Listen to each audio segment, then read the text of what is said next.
last year, this meeting.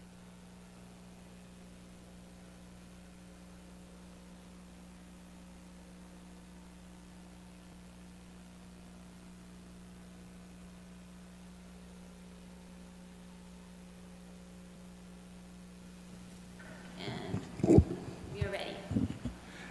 At this time, I would like to call the Public Arts Commission meeting to order. May we have the roll call, please? Commissioner Travis. Here. Commissioner Mojica. Present. Commissioner Herrera. Vice Chair Liebelt. Yes, sir. Chair Rudolph. Here. Public comment is the opportunity for members of the public to comment on any item not appearing on the agenda. Please state your name and residence for the record. Each speaker will have 3 minutes to speak. Are there any requests to speak at this time? I have no request to speak forms. Agenda finalization. Are there any items on the agenda that need to be pulled or continued to a further meeting? No, Chair, there are not. Testing. Then at this point, I'd like to ask for the approval of the minutes of the last meeting of October 10th, 2023. Motion that we approve these minutes. I second the motion. Are there any requests to speak on this item? There are none. Are there any corrections or additions to the minutes? And we have had a first and a second.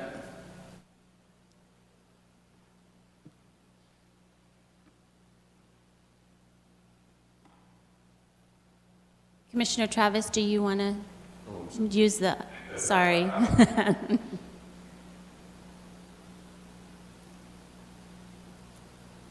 It's unanimous. The meeting minutes of October 10th, 2023 have been approved. At this point, we'll move on to the agenda, and we will go to the first item for this evening, which is Special events recap. Tracy, is my mic on? Are you hearing me? It says on, but... It should be on, but I can boost it up a little. the first item this evening is the Asbestos? presentation of the city's fall special events lineup. And I'll be doing the presentation for you. Our communication chair and commissioners, good evening. Ryan Hunt had planned to be here this evening, but tonight is also the first night of our first Tastes and Sounds of Cathedral City. So I'm going to pitch it for him. And if there's anything else or you would like him to come back and speak to any of these events, don't hesitate and he'll be happy to come back. So, oops, if I can figure out how to use the thingy. Okay, here we go. So our small but mighty communications team has had a very robust year. Starting in October, we had the Battle of the Desert event. This is an event that's sponsored by our Cathedral City Police Department, our POA, and this is a boxing match. We had over 600 attendees in 2023, which I'm sorry, I'm reading this wrong. Projected attendance was 1,000, which is up from 600 attendees from 2023.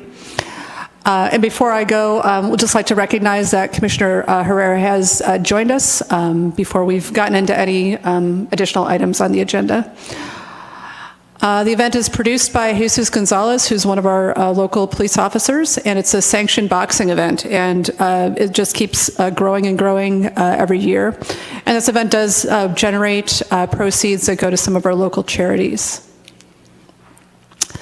Next, we had Halloween Spectacular, and this was my first time attending this event, and honestly, it was just such a wonderful, very community-oriented event. It was on Sunday, October 29th. Communications projected that we had over 3,500 attendees for the event, and the event had a budget of $14,000. There were over 50,000 pieces of candy distributed, and we ran out and had to go get more because it was just, we had such a wonderful turnout and so many kids that we're happy to get some trick-or-treating done. The event featured a live DJ, music from Jacob's Way Productions, there was trick-or-treating, food for purchase from Mr. Zebra, and an opportunity for kids to win free bicycles. And then we had also the live stream blood bank bus was there taking blood donations, and they had a significant increase of donations in 2023. Next up was our Palm Springs Pride Parade. The city annually participates in the Palm Springs Pride Parade. We kick off Pride here in Cathedral City, and Palm Springs, I think, finishes it for the state. So that was November 5th. The event itself had over 125,000 participants. It felt like there were that many entries in the parade because it was long. We were, I think, 80th in row, and then by the time we finished and I walked all the way back to my car, it just still seemed like there was no end in sight for people that were still on the parade route. So we had a pretty good sized Cathedral City contingent. We had council members there. We had staff and volunteers wearing our city-branded Pride shirts. And we were, I think at number 80, we were in the first half of the parade entry, so that spoke to the amount of entries in the parade. The theme of our float celebrated both Cathedral City's International Hot Air Balloon Festival and Cathedral City's LGBT Days, which will return to Cathedral City on March 8th through 10th of this year. And that was just kickoff, or a little reminder of our Hot Air Balloon Festival that was November 17th through the 19th. And let me get this up on screen so I can actually read. Sorry, give me a second here. All right. Oh, there we go. Okay. So our Hot Air Balloon Festival, again, was a record attendance this year. This was a partnership with Visit Greater Palm Springs, and we were recognized with the Palm Award for Best Visitor Experience by Visit Greater Palm Springs. We have a budget of $120,000, and plus an additional $40,000 was allocated this year for our own city balloon purchase, which we partnered with Visit Greater Palm Springs. And so we have co-branding on this balloon, and so not only is it used at our event, but is used at different balloon festivals around the country to showcase our city and the Coachella Valley. So this event, again, was just spectacular. We had hot air balloons from all over the world. Food truck fiesta on Friday took place. We had Saturday music at the city amphitheater, the drone light show, tethered balloon rides, car show, kid zones, live music, and more. The Special Shaped Sunday was really fun, but unfortunately, Sunday was the only day that really had some inclement weather, and the winds really affected the balloons from being up too long, but they were still out there a little bit early in the morning, and residents were able to partake of the pancake breakfast at Big League Dreams. Next, following that, was Snowfest at North Pole Village. We had about 5,000 attendees, which was a record attendance for this event. We had a $35,000 budget and secured $20,000 plus in sponsorships. The event had if I could talk this evening, sorry. Real snow and train rides that were a huge hit amongst the residents that participated. And this was the first Saturday all-day event that we've had for the Snowfest since 2019. And this was something that was requested last year. And I think it really did make a difference in the attendees being able to come out and really enjoy it.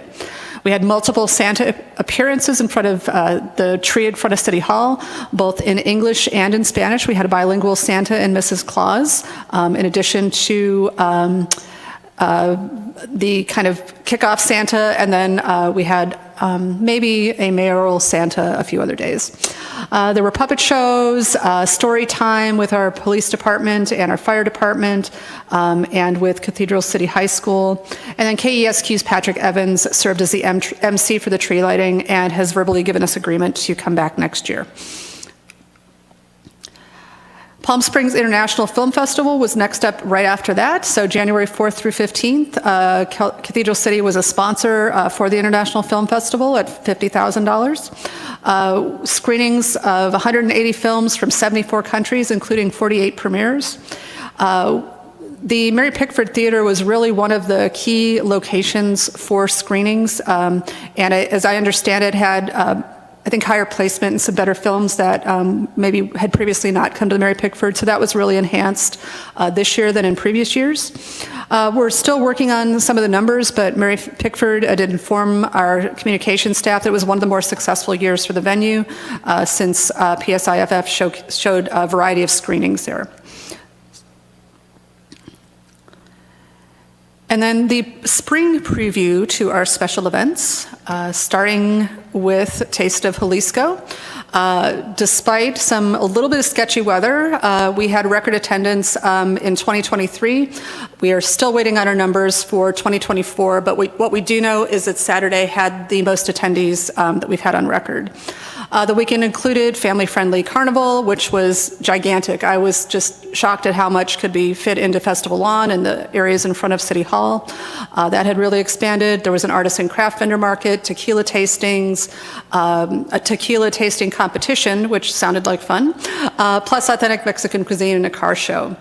We had daily entertainment at the Jalisco Community Stage, which featured local and regional music groups and acts celebrating Mexican art and culture. And then the headlining acts this year included a live performance of the Legends of Lucha Libre Mexicana at the Community Amphitheater on Saturday night. And then we also had a Selena retrospective band that was also very good on Sunday.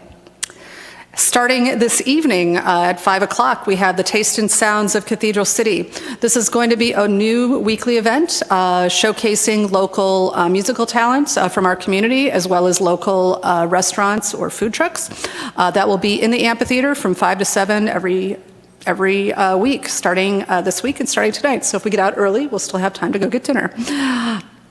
And this is the starting schedule. So tonight, the Cathedral City High School Jazz Band is performing. Next week, the Cathedral City High School Choir will be performing. After that is going to be Radio Ready. And then there are other bands and acts that will be performing in later weeks. But if you go to discovercathedralcity.com, you'll be able to get the full schedule for that. Next up in February, also this month, is the Mary Nutter Collegiate Classic. This is a really wonderful event that brings tons of people to Cathedral City. This is the NCAA Division I Women's Softball Tournament. And we, through our environmental fund, we're able to provide some branded swag and other gifts to our guests that come from other areas. This is held at Big League Dreams in Cathedral City and annually has an attendance of 33,000 plus and increasing every year. And typically our mayor and council will participate in the opening pitch ceremony.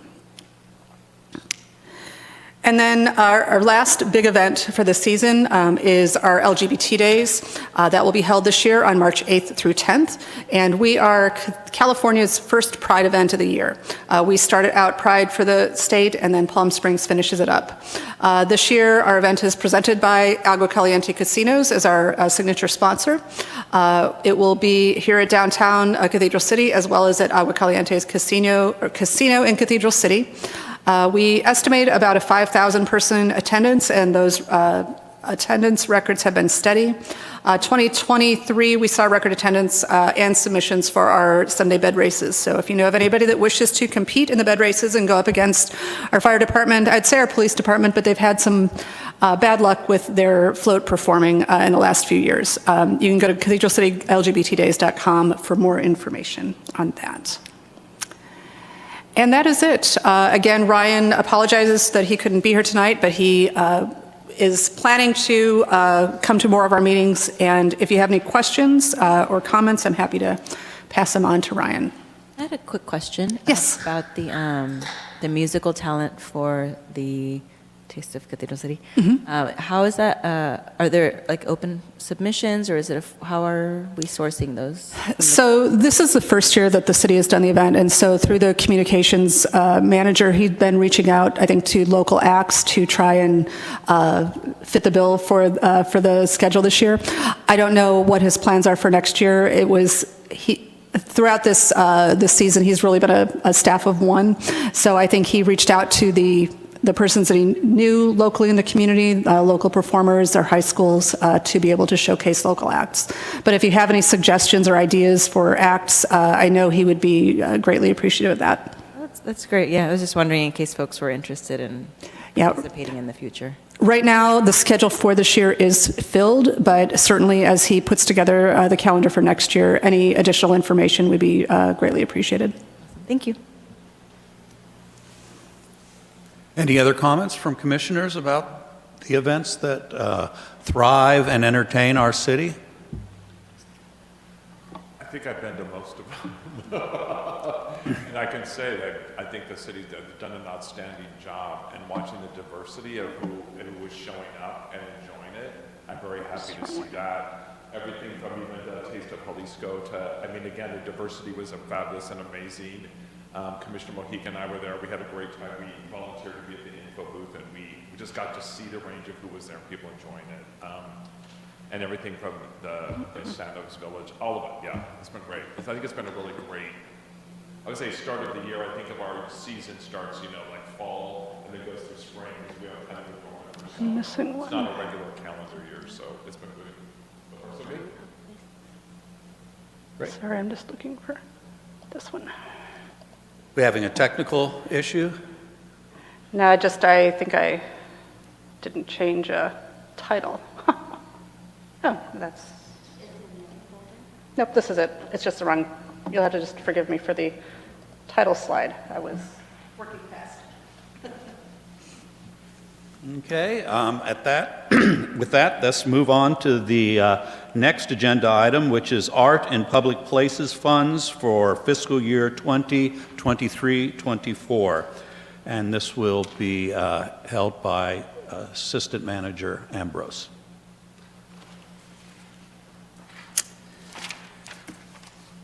Waiting for it to pop up on my screen. Good evening, Commissioners. So I wanted to provide the Commission an update on the last City Council meeting where we had a discussion item on the Art in Public Places Fund. And so as you recall, we had previously referred an item to the City Council for consideration. That was for funding for the Youth Training Orchestra. And the council had a lot of comments on that, and so they asked for a study session on it. So a little bit of background, since 2001, the city has had an Art in Public Places program. And what this does is it's an in lieu fee that's applied to new commercial or industrial development over 15,000 square feet for industrial or commercial development that is a remodel or repair or reconstruction of an existing use that has a valuation of over $100,000, and then sub-public facilities over 15,000 square feet. And the fee is applied, either a developer can choose to, if I'm building a new 15,000 square foot building, I can choose to add a piece of public art, or I can elect to pay the in lieu fee to the city to be able to be used to fund public art installations. So in 2018, the council updated the ordinance, which set aside up to 30% of the funds received annually for art education. And then in 2020, there was again another ordinance revision broadening the definition of art in relation to arts education programs.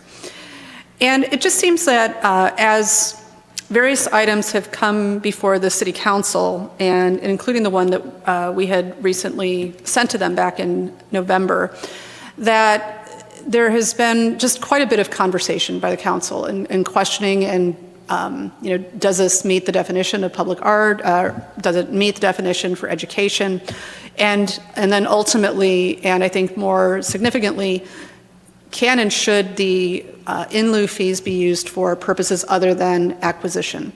The in lieu fees, and as the city attorney talked during the study session, he reminded the council that there has been questioning of the use of these fees for art educational uses by local business advocacy organizations that regularly provide comment whenever we do fee updates and things of that nature.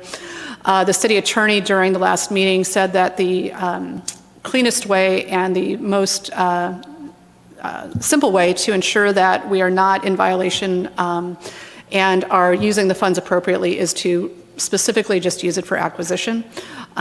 So that was a comment that he made to the council. But during the study session, we just really kind of opened it up to the council to get their thoughts about it. They did ask the city attorney for some comment on that. And we presented a number of policy options for the council to consider. And those options included, one, continue utilizing up to the 30% of the annual available funds for educational programming, but with more specific direction from the council on, what are they going to consider as public art, arts education, what would be their priorities for the use of educational funds. Option 2 was to perhaps continue to use it for educational programming, but at a lower percentage, maybe 10 or 20% instead of 30. The third option was to stop all use of the Art in Public Places funds for education and then direct funds to only be used for acquisition and possibly maintenance. This way, and part of that discussion was that if we use these funds for sort of transitory events, we pay for a concert, we pay for a poetry reading, for whatever that is, that it's a one and done, and then that activity is only available for those that are able to attend it, and it doesn't have the permanence that a sculpture or some other art pieces that we would acquire as part of our public arts collection. Option 4 was to create an arts education program funded annually by the general fund, and with perhaps an initial balance of $10,000 to $20,000. And it was recommended that that possibly be looked at going through a similar application process as the community grants program. So if you recall, this past year, the city council had, I believe it was around $70,000 that they had available to issue small community grants. And I think the maximum that they issued to anybody was around $5,000. But they had certain criteria of the types of organizations that could apply. It had to be a nonprofit. They had to either be in the city or be serving residents within our community. They created a subcommittee of the council, so 2 members of the city council received those applications, went through them, came up with a recommendation to the full council as to who they suggested received those funds, and then that the city council adopted those recommendations. So option 4 would be creating a similar type of art education fund out of the general fund that the Public Arts Commission could go through a similar process with and award small grants to community organizations. And this would be a general fund funded program. The general fund has much fewer restrictions than in lieu fees or other development-related fees. General fund dollars can basically be used for any public purpose that is allowable by our code or by law, and so there is more flexibility in the use of those funds.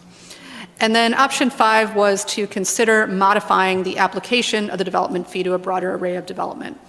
As we started looking at the size of development that has happened in the city, so any new construction, we've really only had, I think it was 2 or 3 businesses in quite some time that actually exceeded the 15,000.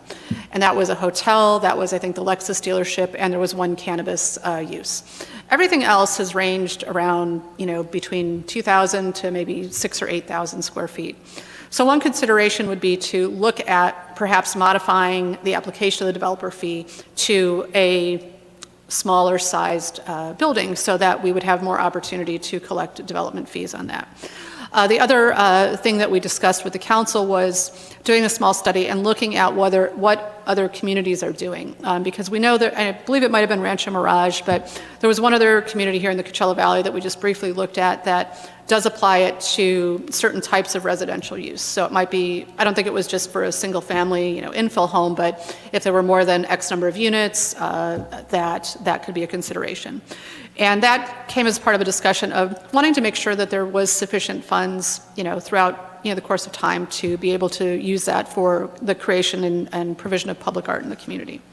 So we presented those options to the council, and we received some direction from them. And so in March, I'm going to be bringing back an item to the city council based on the direction that they provided us. And so part of that would be to create the grant application process so that a amount would be available for the Public Arts Commission to make recommendations to award grants for art education or programming.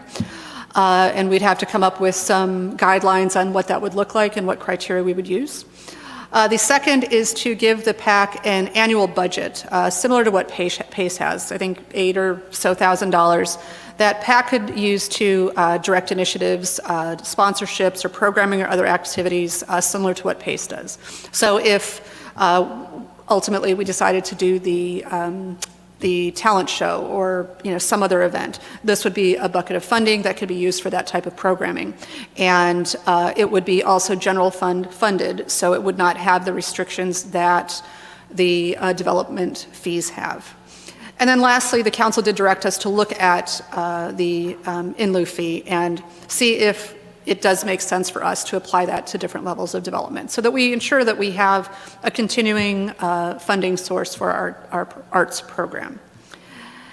And so those were the recommendations and the direction that council had given to us. What I wanted to hear from the commission is your thoughts on that. If there's any specific thoughts you have on what I bring back to the council or questions that we could address before I start working on that staff work. And just ultimately get your thoughts on the direction that the city council is proposing. My first question is the overall feeling and opinion about if they're open to like musical events, performance events kind of things, or does the council overall feel like it should be more acquisitions, or are they open to the idea that it's cultural or events type of things as well? I think there's an openness to the events idea, but I think with the comments from the city attorney, the concern is that the use of the Arts and Public Places funding is probably not the appropriate use for that funding. And so that's why they've directed us to come back and create a budget and create some programs using general fund dollars so that we have more flexibility to do that kind of programming. So that just gives us more money again, just based towards like acquisitions and got it. Okay. And in your in the staff report here, I've also presented the staff report that I had done for the council that talked about what the previous types of educational funding had been used for, the dollar amounts. I know that there was some public comment about we had several people that came from the Perez Art District that talked about advocacy for funding. Commissioner Herrera was there as well. And I think the council is open to that and still want to be able to have cultural events within the city, but are concerned about the use of this funding source for those activities. Got it. Okay. I have a quick question. So for the creation of an arts education program fund, is the range that is included just like an estimate, or would there be like a minimum allocated to it every year, or So what it would be it would be a budgeted item that we would put into the annual budget every year. So whatever amount, we're still kind of working out, what is feasible for us, just given the financial impacts we've had this year. But probably my guess it would be probably about a $20,000 budget for the grants, and then whatever a budget that the Public Arts Commission has, something very similar to that for the commission's use. Okay, and then thank you. And then for the community grants program, the way that it's already been built out, what is the actual mechanism for putting out the grants? Is it like a foundation or a .org, or is it from the city directly? Just thinking about fundraising in the future, because I know when I first joined the commission, Commissioner Herrera and I had brainstormed increasing the funds that go towards arts education, but we didn't have an actual mechanism, like a foundation or anything that would receive the funds. And so I was just wondering if this might. So this wouldn't be a foundation. It would come from the city, so it would be funded by the city's general fund. The way that the council's grant program worked was we just sent that out through all of our social media. We sent it out to organizations. It was posted on our website. There were, criteria for selection and timelines that had to be met. And then there was an application. And so it was our finance department that received all of that. And then that packet, all of those applications were then submitted to a subcommittee of the city council that was, we had two council members, got nominated or nominated themselves, and the council appointed them to be that subcommittee. So they were the ones that reviewed those applications and made the recommendation to the council, which ultimately the city council adopted their recommendations. And so I would see that this could potentially be something similar, that a subcommittee of the Public Arts Commission would do a similar process, a subcommittee would make those recommendations to, could make the recommendations to the board, and that recommendation could ultimately be made to the council for approval. Okay, thank you. You're welcome. So this would be, like you said, like the community development block grants where you'd have the $20,000 and then you decide like how many you want to give out, like whether it was 2,000, it'd be 10 of them. Then you write the criteria, send it out, and then we would have it for the year. So really, people would, schools, people, all the different art education folks would know that, and then they would be able to apply for it. So then we won't have as many people coming to us saying, pitching us things, because this will be the block of money that we use. I like that. I kind of like that. I like it too. Well, one thing, all the money will get used. Yeah. That's what's really good about it, because if you don't use it, you'll lose it, right? Yeah, And I think probably one of the things that we could perhaps agendize at the next meeting is talking about what some of those criteria could be for that. And the council's criteria for their bucket of money is probably going to be different than what we would probably want to consider for an arts programming. And so I'd like to get that back to the commission to get your thoughts on that so that we can get that finalized with the council. so I feel like in that way would be more proactive than reactive, right? Okay, I like that. Just a couple questions. Can I get a copy of the community grants application? I'll provide a copy to all of the commissioners. And then on top of that, on number 2, it talks about programming for the PACE. So what is the program? Is that just programs itself? Is that programming? I think it's for PACE to kind of self-direct. So if, as you as a body have, and I'll just use the example of the talent show just because that's been something contemporary. You as a body have agreed that you'd want to do some kind of program for the benefit of the community. Then you have sort of a budget that you could utilize for incidental expenditures. The PACE Commission has a budget that they've used for like yoga, to pay for the yoga teachers, or for if there's any direct costs for advertising. There were some direct costs for the dog costume contest, things like that. So it'd be a small budget that would be available for you to utilize for certain types of programming that is directed by the commission. So it's programs. Okay, and then just Well, I mean, programs, events, that's, okay. So I wasn't sure like what the program meant. So another question is, so you're talking about having and Commissioner, can I ask you to speak into the microphone? I'm having trouble hearing. So you're talking about having a subcommittee. Is there, because I know when we did like the Bringus Bridge, all the art pieces came to all of us, and then all of us went through the art pieces, and then at the meeting we went and chose what art pieces.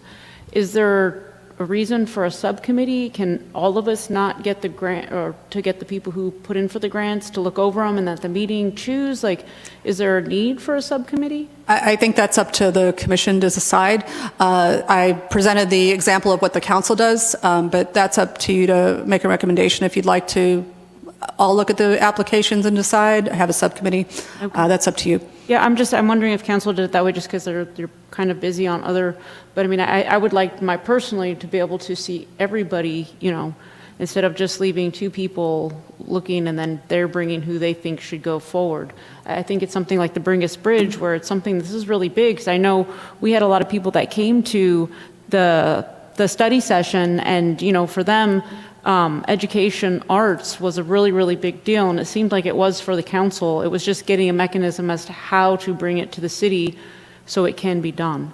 So I think for the council, it was just the anticipation of a lot of applications, and it would have been a very long meeting to try to do that deliberation in just a regular type of council meeting, and so they elected to do this subcommittee so that they could have that subcommittee just do the work. But really, it's this is something new, so it's up to you to decide how you'd like to approach that. Okay. I think either option would be fine. So with the additional funds that will be separated going through the city, then we would be giving our advice to them to make a decision on, right? Right, it would be the same sort of process that you have now, that all expenditures of the commissions go through the city council. So either of these buckets of money, ultimately the city council would, whether it's the Art and Public Places Fund for an acquisition, or, like the bench project, the use of the grants would ultimately be blessed by the council. They would have to do the final approval. And then same if there's a program that you want to recommend, and the use of that funding, that budget would have to be presented to the city council. Thank you. Great, I think that both the option 3 and option 4 would be the best way. I think everybody feels that way at this point. That option 3 would be good for a very important reason. We've got some major projects that are coming up in the next 2 to 5 years that are going to take a lot of money. And if we had that extra 30% that normally was spent on the educational outreach within our budget to go towards those solid projects, whether it's going to be the Dream Homes Park, the Landau Bridge, some of the other items that we have needed to talk about. I think that would be great, because that would give us a lot of extra money that we're going to need, as we have discovered, and Craig has pointed out to us, the cost of art is just like eggs, has gone through the roof.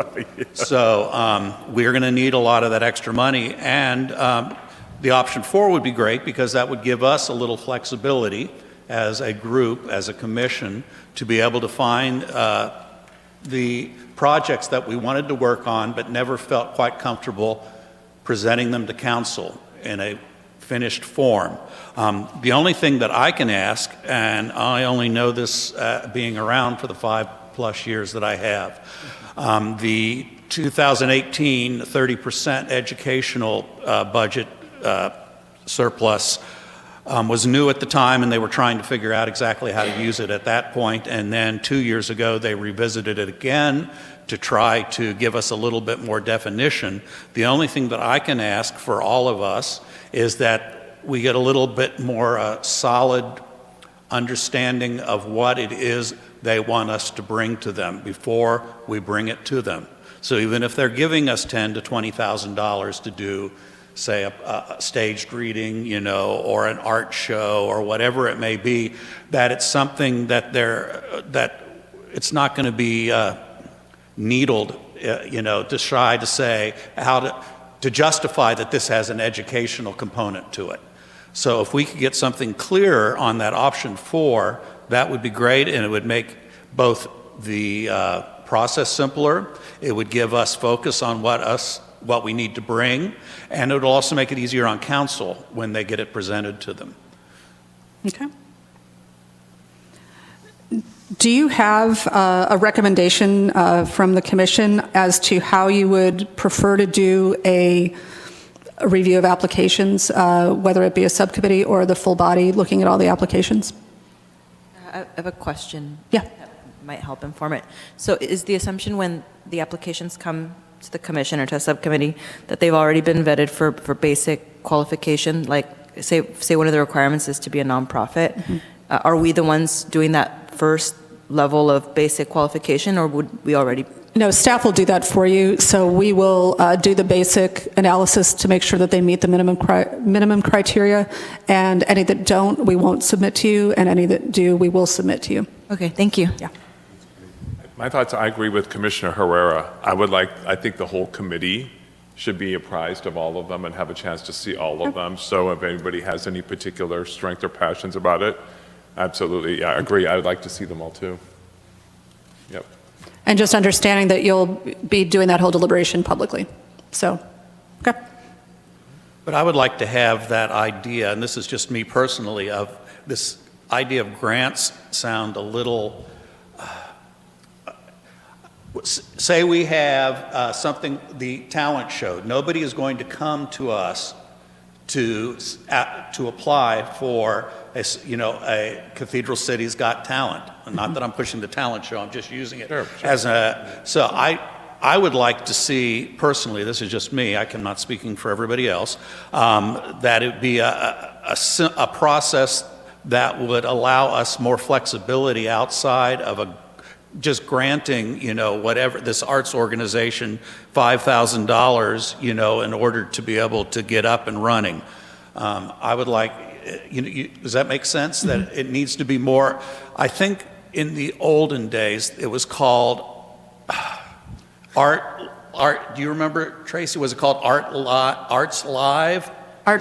Live art? Live Arts, is that what? No, I think it was Arts Live. I know I have a lot of materials Yeah. in my office related to. It was not a grant situation. It was something that we could bring, something, the old Gays book signing, the jazz concert at the senior center. All those things sort of came. I mean, even though they could have went through a grant process and application and everything, and that if they did get chosen, they would have to do the proper paperwork and protocol for the city. But I would just like it to be a little bit more flexible than just giving grants out to people.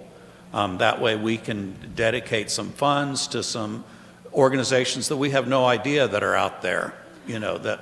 Well, and I think that it would be helpful in kind of creating those criteria. And as I look at the list of just programs that have been done before over the years, there was a 3-day Spanish language film festival. There was a data program with the Boys and Girls Club that, helped mentor kids. There was a CB Rep partnership for a high school drama class. There was a Cathedral City's Got Talent. There was a sponsorship for Day of the Dead event, a cultural or artist exhibit at the Cultural Arts Museum. Let's see. I think to me, looking at some of the past things is that the money wasn't used to kind of support somebody trying to get going. It was that somebody is coming to you to ask for money to do something. And so there is an execution of an event. So there is, a class that was held, a musical performance that was held, something was done, and that the use of the funds were to do that activity. And so I think that, to me, is kind of the basis piece of it. I think anything that comes to the council that is, there was talk about the transportation costs or things that don't, specifically do something in the city that might be a little bit more challenging for the council to get around. And I use the example that right now we don't have a parks program. But if we had a parks program in the city, we would do activities within the city that benefited our community. Because one of the council members had asked, if like Palm Springs had an event, could we buy tickets for something like that? And I don't really get the sense that there's a lot of support from the council for that, because really, as local government, we do programming within our city, and that is, the use of public funds. I think if we keep it within the city, if we do events that are in the city that have access to our residents, that are, hopefully free to attend, those, I think, will have a stronger chance of the council supporting it, because it's easy to, I think, tie the nexus to that our public is able to access it, that it's free and available to whatever whether it's a youth program or an adult program or senior program or whatever it is, that I think that might be a stronger case. But I think there is work that probably still needs to be done on what criteria we would need for what those, for those people that want to submit an application and apply for something. But then the rest of that funding, I think, is, an opportunity for the commission, through your own connections.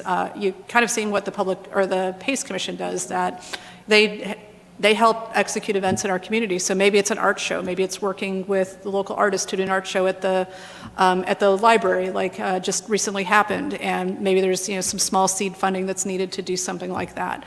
I think those are all opportunities that you have as a commission, through your own connections and through your own advocacy and your own interest in the arts, kind of why you're here, that other pool of money could help facilitate some of those. So I'm hearing there, in that number 4, anybody can apply for a grant. So it comes down to the criteria. It doesn't necessarily have to be an organized, like a 501c3 nonprofit. It doesn't have to be, it could be anybody coming to present an idea. right? Or And I think those are the criteria we'd have to just sort out of, Yeah. who could we actually give money to? I mean, if it's, Yeah. Okay. what kind of tax forms do we need? I wouldn't want to just limit it to nonprofits because we have a lot of artists that aren't Yes. nonprofits. And so I wouldn't want to limit it to, somebody that, it wouldn't be eligible for it. Great. So, yeah. So, I would just like to have some way that we have commission, originated projects to be able to be funded. If we're not going to be able to use the, But then would we just present them? We would go present them Yeah. to the grant, so the same, Well, but that's why there's two buckets of money. So Okay. there is the grants funding, which is outside organizations wanting to apply to you for funding for. from the city council. Well, it would go through Understood. to the council. Right. But then the second bucket of money is a budget set aside for the PAC Commission to use for programming or partnerships or other things. So that is something that is more directed by the Public Arts Commission than the grant bucket of money. Okay. hey, so once a person has the application and we set it up, like the application turns out to be like March or April or whatever, so everybody applies, you screen them out, we review them, then would we have a presentation for them to come in? Because that's the way CDBGs would work. And I That would be up to you to decide. For the city council for the city council process, there wasn't a presentation. The council members took the applications and reviewed them, and I the think that would be a subcommittee great deliberated. opportunity to connect with the community more and get to know, like who you're giving the money to, because you could write a really pretty, a pretty thing, but let's see the people who are going to be affected, And I think we could do that. I think once we narrow it down or whatever to the ones that are eligible. I know that in my old fundraising days and stuff in Orange County, like I would go to Santa Ana. My God, it was like I was number 174, and you had 3 minutes, and you had the red, green, and yellow lights, and you got 3 minutes to dazzle them, right? Like that. But then then we would have an opportunity to ask some questions and dig a little deeper, because sometimes the application may be lacking a little bit. Maybe we could ask some questions to dig it out too. Yeah, so And it's not going to be large amounts of money. So, $10,000 or $20,000, it's going to be relatively small grants. I do agree, as Commissioner Mojica mentioned, finding other ways to, solicit grants. If there are grant opportunities that you see that you think would be appropriate, I think we're looking for that as well. We do not have a foundation, so there isn't a community foundation or a city foundation that grants would go through. So sometimes that's a limiting factor if you need to be a nonprofit. But if it's a grant that a city would be eligible to apply for, we certainly would like to explore those options to create a bigger pool of money available to, and especially on the programming side, that a $10,000 or $20,000 budget can only go so far. But if we could get a grant for a specific purpose, that could possibly help us do bigger things that we just currently aren't available or aren't able to do. I think it'd be really more efficient, and then also for the community, once they get to know it, we advertise it, that's something they could build into their fundraising abilities. It may not be all they need, but it could be something that would be helpful. And I think that's, I used to go to different cities because the agency I worked for served people from a lot of different cities, and I would give them the statistics, like we serve 78 of your people, and this is the services we provide. We're asking for this, that kind of thing. Yeah. And I'm not really sure, I know Travis wants to bring people in here, but at some point, I'm not sure if I want to meet everybody, because at some point, we're going to have to tell people no, and I would hate to waste their time. So I just want to keep that in mind, too, so. So I think if you are doing it, publicly as a board, and you're looking at all the applications, I'm guessing that it would be a scheduled meeting, and it'd be a public meeting, there would be opportunity for public comment. So your applicants would have the opportunity to address you. Whether you want that as part of your process of considering their applications or not, again, that's up to you and how you. Maybe we dedicate one meeting at the beginning of each fiscal year for any type of grant application process, and the 2 hours are to hear, and that way we can all have our own voice and we can all have our own decision. We'll accept them or we'll reject them, and then we'll move on, and we got the rest of the other 11 months to be able to figure out everything else that we need to do. Yeah. Any other comments on this agenda item at this point? Are we ready to move on? I believe my target that I'm going to bring this back to the city council for consideration is March 13th. So when I'm done with that information, I'll let you know. We will be listening. There are no public comments, I take it. There are none. Thank you.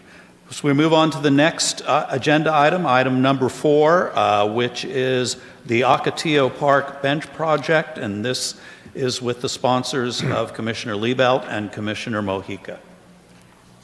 So I did, just before you begin, I just did a couple of slides that just are reflective of the staff report that this project has been something kind of in the works since 2021.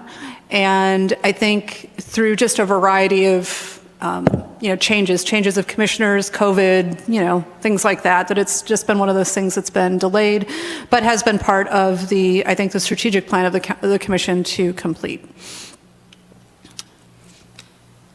Thank you. Thank you for that reminder. It's interesting. So Crystal and I met a few times regarding this, and what's interesting to me, so I did speak with Sue Townsley, former commissioner, about when she did the benches for the public library.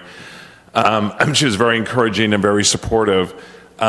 The other thing is I've been making the rounds, going to a lot of the artists' galleries on Perez Road. I went to a lot of studios and galleries for the Valley, the tour that was happened a couple weeks ago, and I found a lot of artists that are very interested in doing this. And without giving a specific number, I was kind of throwing out like a dollar amount, to see. Sue and I had discussed what they had done before, which was predicated by what the city of Palm Springs had done for a project.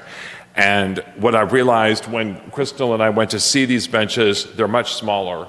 There's not a back to it. There's not the same as the library. So trying to do what's fair for the artists. And I kind of floated a number out there, and most of them seemed receptive to that. And then a few would say, but we have to supply our own materials.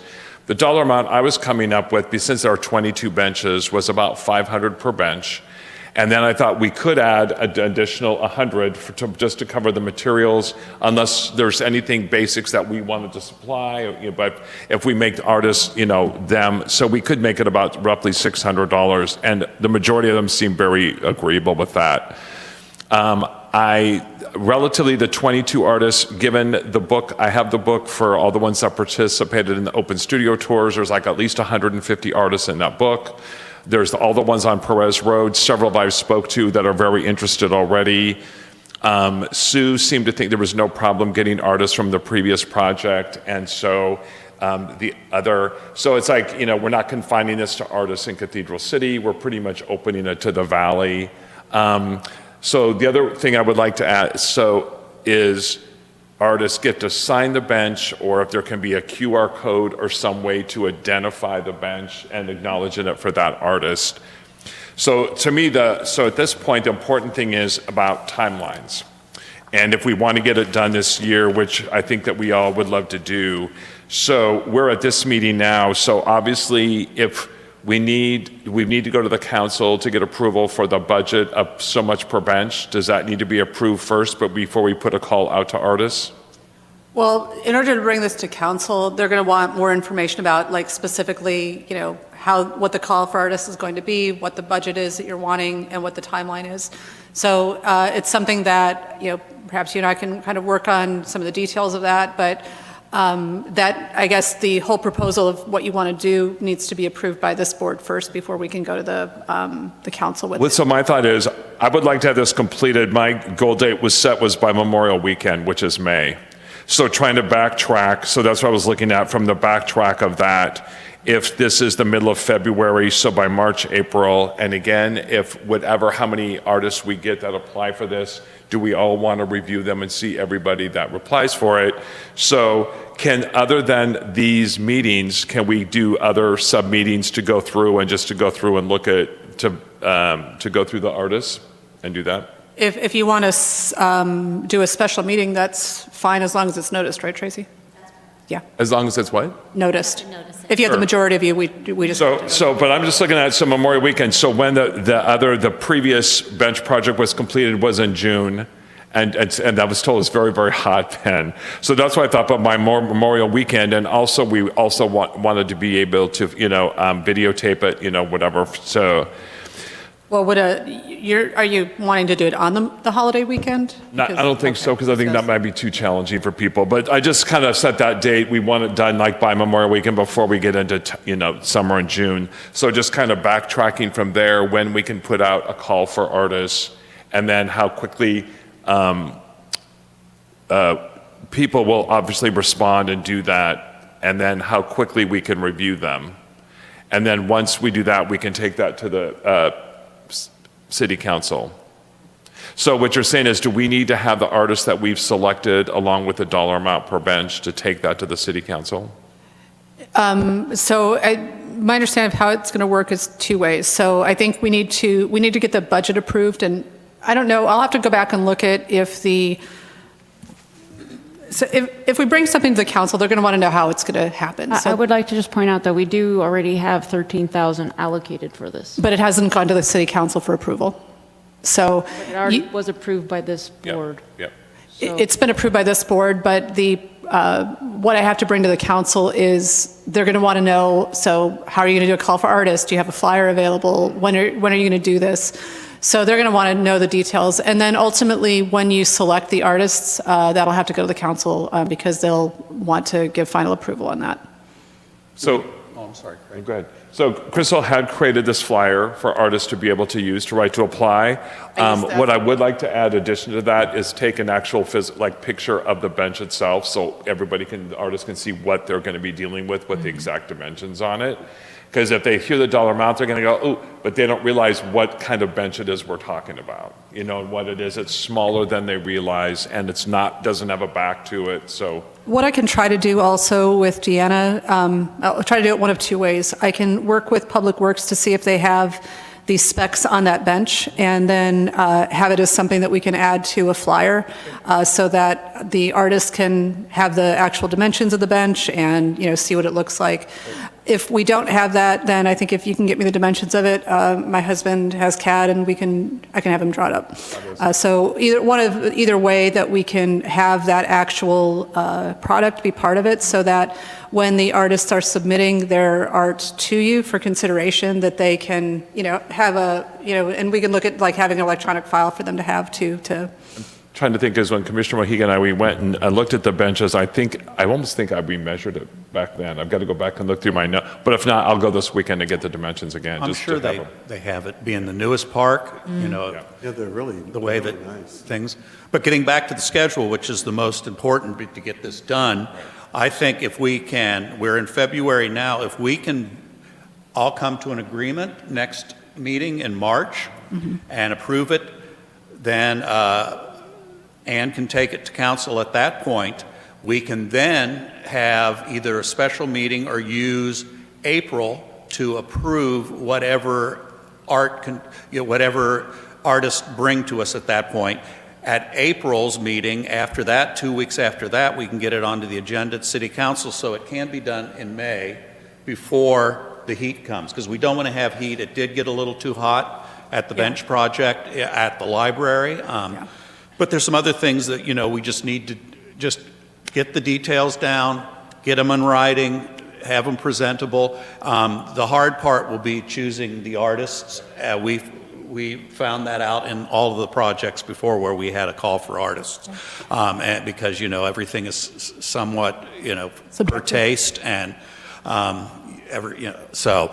But if we can just get a solid program in place by next meeting, which is a month from today, or whenever the meeting is. That way we can vote on it and it'll be accepted, both the budget, the timeline, what it is they're going to do, how they're going to do it. If there is a theme, that's going to be important. So like say, originally when we were talking about this back in 21, there was a different theme for each area, and it's all whatever you all want to bring, but I'm just giving you these ideas. And another thing I saw in your thing, we did not have to get the PACE or events either approval or permission in the last several items that we did in the parks. So I saw that on there. That, to me, just is one more thing that's going to hold up everything. I'm sure there's some protocol that needs to be done, but when we put in both sculptures at Panorama, nobody was advised or consented on that. When we were going to, there was a one time that we were going to do utility boxes that were not the ones that we did for the anniversary. This was a project before that were going to be in Panorama Park and Century Park. We didn't have to go to anybody other than City Council for that. I'm just trying to alleviate some congestion and headaches. Yeah, I had taken that from a previous staff report that was previously done. What my recommendation would be that once you come up with your selection of the artists and that gets through, that maybe as a courtesy, you do a presentation to the PACE Commission to just let them know that this is what was selected. Or if there is need for volunteers, the day of for additional help during the event, that perhaps PACE could be somebody that could help out. That would be great. Yeah. No, but they don't need to approve the art, but I think just being that it's in the parks and that's their focus, that they might also be a force multiplier if needed.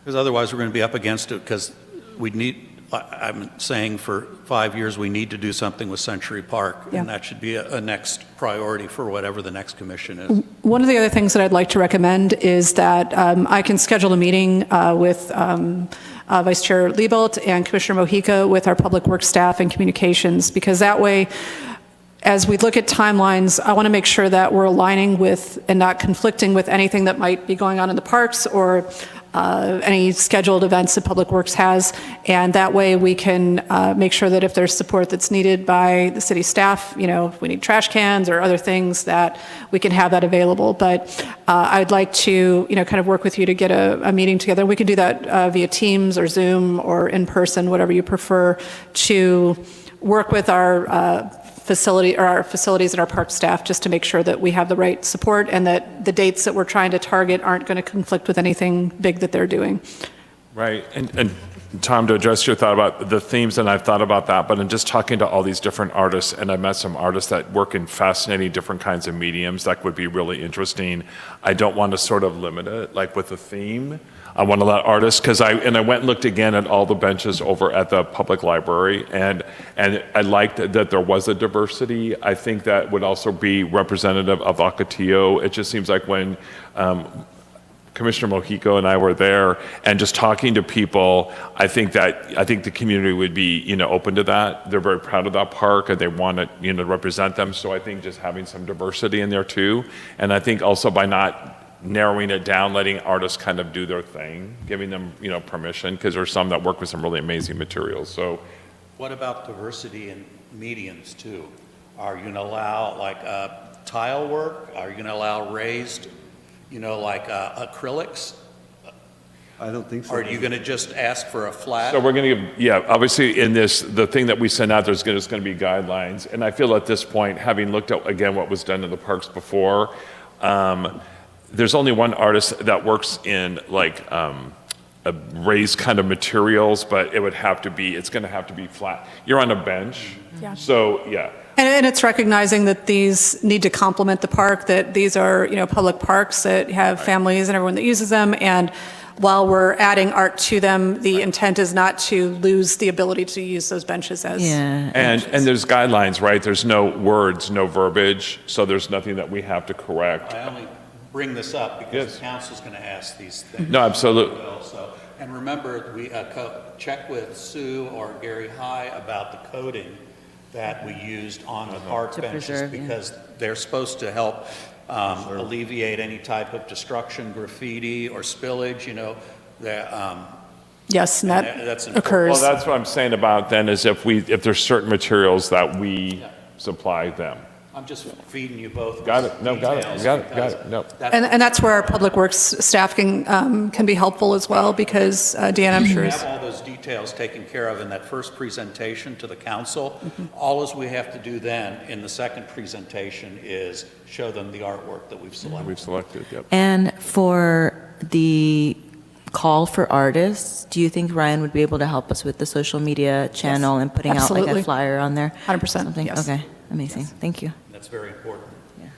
No, absolutely. And then I think if you desire to kind of do the questionnaire first and do that submittal, as a kind of a precursor to doing the call for artists, certainly we can put that out via social media as well and allow, artists that are interested to submit that way as one mechanism of getting to people, but also through the different mailing lists through either the Perez Art District or the Desert Studio Tour artists. Yeah, great. That's great. Because what I put together was, I would say, more of an interest form, like a preliminary, hey, look out, this project's coming up. If Right. you're interested in learning more, when there's information available, we can reach out. So that's what we have. Save the date. Yeah, exactly. Yeah. Always good to build the hype for it.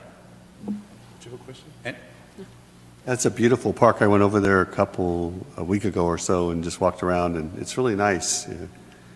Excellent. And I think this is going to be a really wonderful addition to it when it's done, I think. And we got a solid project and that's what the council wants, so. And three of us appreciate both your two hard work on this. I know you've been gestating it for quite some time.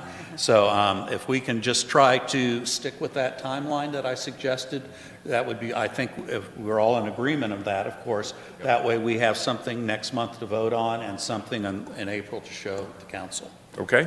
And what I'll try to pull, I have the historic box of the history of the Public Arts Commission in my office, and I'll see what's in there for the prior call for artists. But And I want to see what they said for guidelines, the Yeah. wordage, what they use for guidelines, because I was thinking about that, there is graffiti art, but obviously certain words and certain, can't be used. yeah, I mean, right? not to try to stifle artistic creativity, but, we do have to have There some have limits to be, about, they can't. yeah, It's- things in a park. There were some words at the library. Yeah, Understood, but I said, but the guideline is you can't use certain, it's Yeah. a family park. So they'll be submitting a drawing of what they're proposing, right? Okay. Yes. So then we can- Colored, hopefully, Yeah, exactly. so we can see exactly what they're going to look like. yeah, and like I said, I'll talk with our staff, because I think if we can get a dimension, a bench that's dimensional, the dimensions of it, if we can get it perhaps in a CAD file or something that, perhaps the artist can use to actually, put their images on, that might be helpful in giving you something to consider of how that art would look Great. on the spaces provided. Thank you. And one more thing that I have harped on in the past, how are these people going to present these online email to whom? Are they going to go to you? Are they going to go to these two commissioners? That was the problem the last two times why I have been requesting a specific email address. I can set up, what I'll do is it's either going to be to me or it'll come to a specific email that we'll establish specifically That would for be this. great for a call for artists. And that was Yeah. the reason, because we had it going to a few people over the last Yeah. two big projects, both the bridge project and the library, and Yeah. some things got lost. People didn't respond back. Thank you, we will get back to you. Yeah. So I want to make sure that we have some mechanism into place to be able to collect all these properly. And that was always the reason why I pushed for our own email, address. And then also, you guys, I think I'm the only one who's not working a real job or anything like that. So if you need extra help, managing some of that stuff, let me know and I can help you. Thank you. Yeah, the last time for the library project, Sue had assigned all of us, 3 artists and 3 artists and 3 artists. That way, not that we really did anything, but we could reach out to them and say, do you need anything? And that worked out really well. Once again, check with Sue how she ran it. Yep, so keep in mind, there's going to be 22, there's 22 benches. That way So you that two would be aren't approximately be about 5-ish. Especially, I think you two work the fullest of the full-timers, too. Yeah. Like time and a half. A quick question, just what are the limitations for our collaboration, since it is a project, just to make sure we don't violate any of the, Kind of the same rules. So it's, you have to, under the Brown Act, what you have to be careful of is serial meetings. So you and Craig can't talk about something and then Craig go talk to, Sunshine about something and let's kind of create the serial meeting. I think if you have the two of you working together is fine. If you have like tasks that you need Commissioner Travis to work on, you can assign him things to do. But if you're kind of working together to decide on like the proposal that you'd like to get the board to approve, you can't have sort of like all three of you sitting to come up and work on that and then bring it back.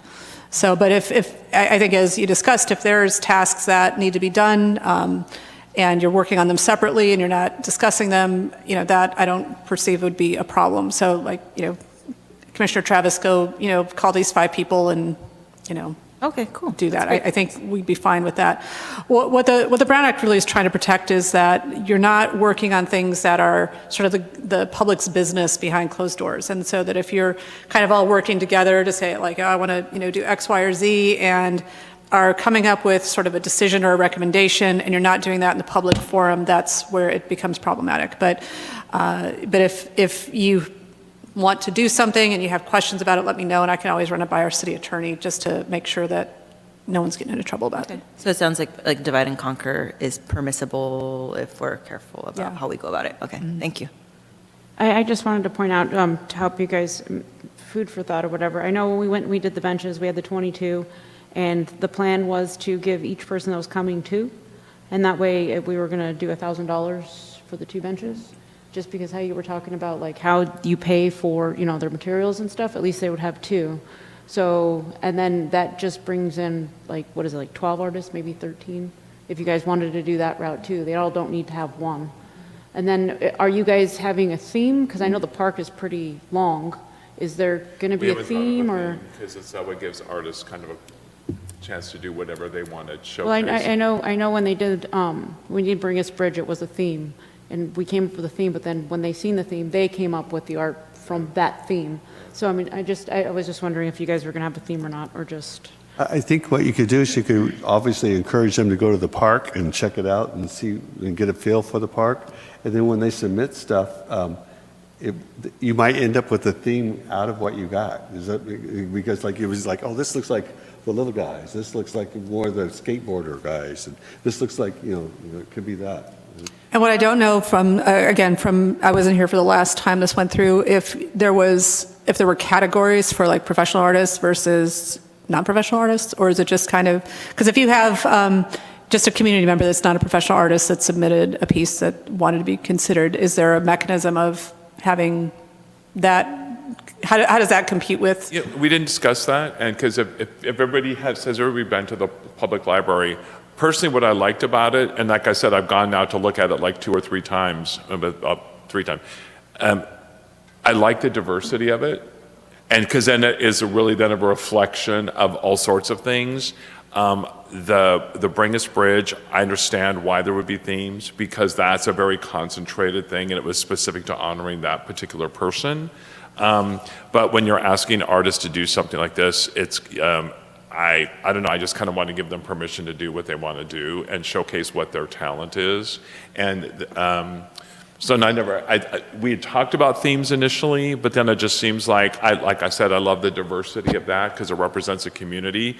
And that's why I didn't think about categories, about breaking it down, because again, you're right, if we're going for 22 artists, if you make it too challenging, they're going to go, eh.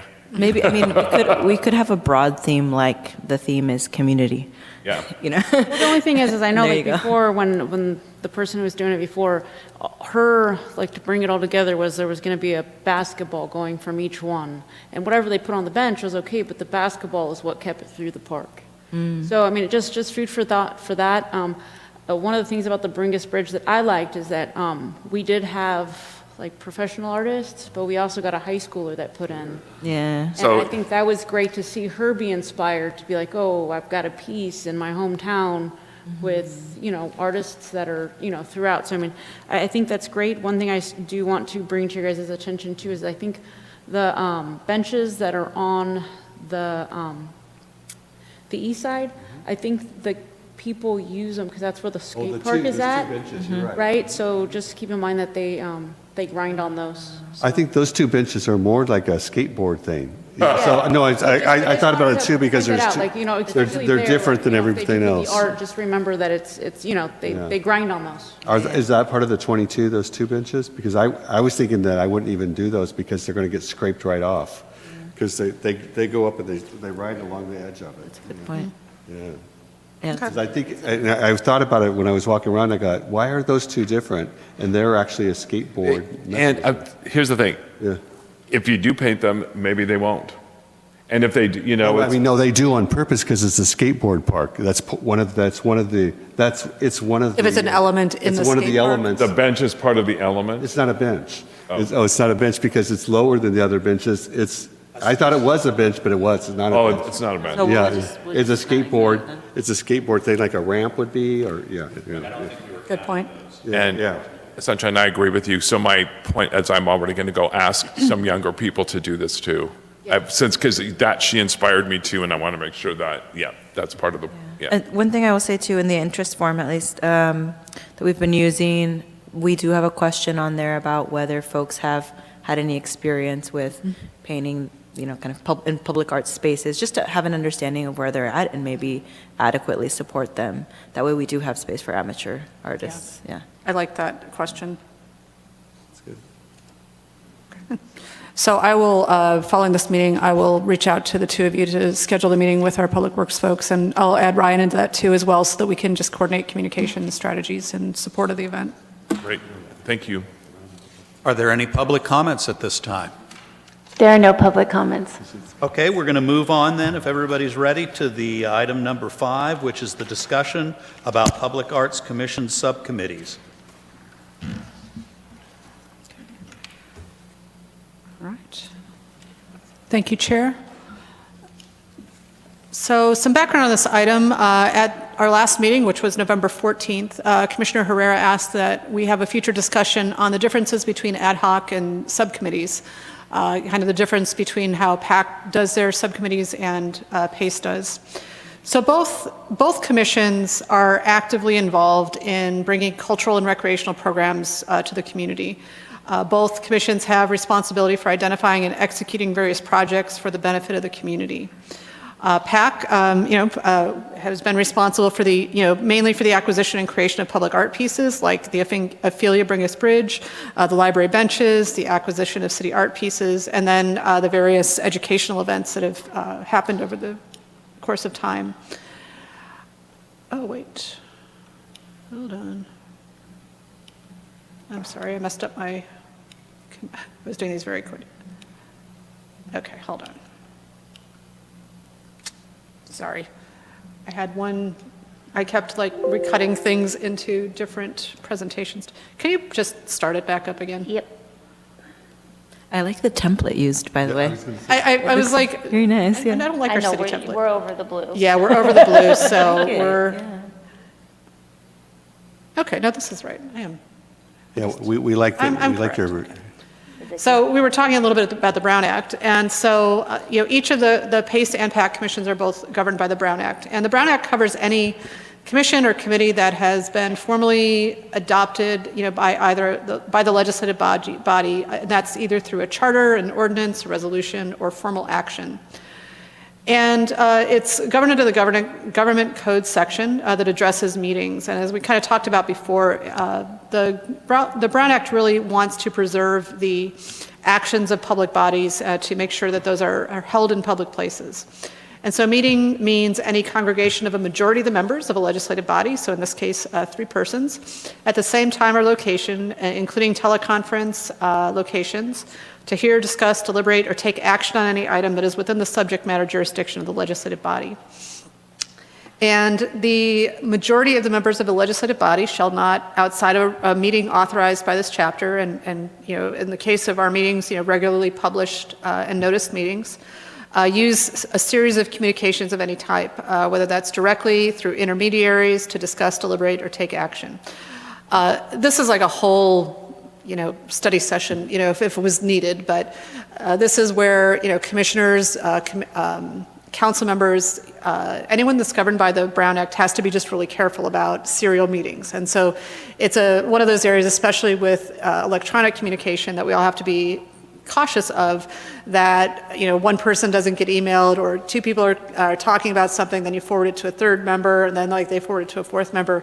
You can become in violation of the Brown Act because of that, because you're deliberating about something privately instead of publicly.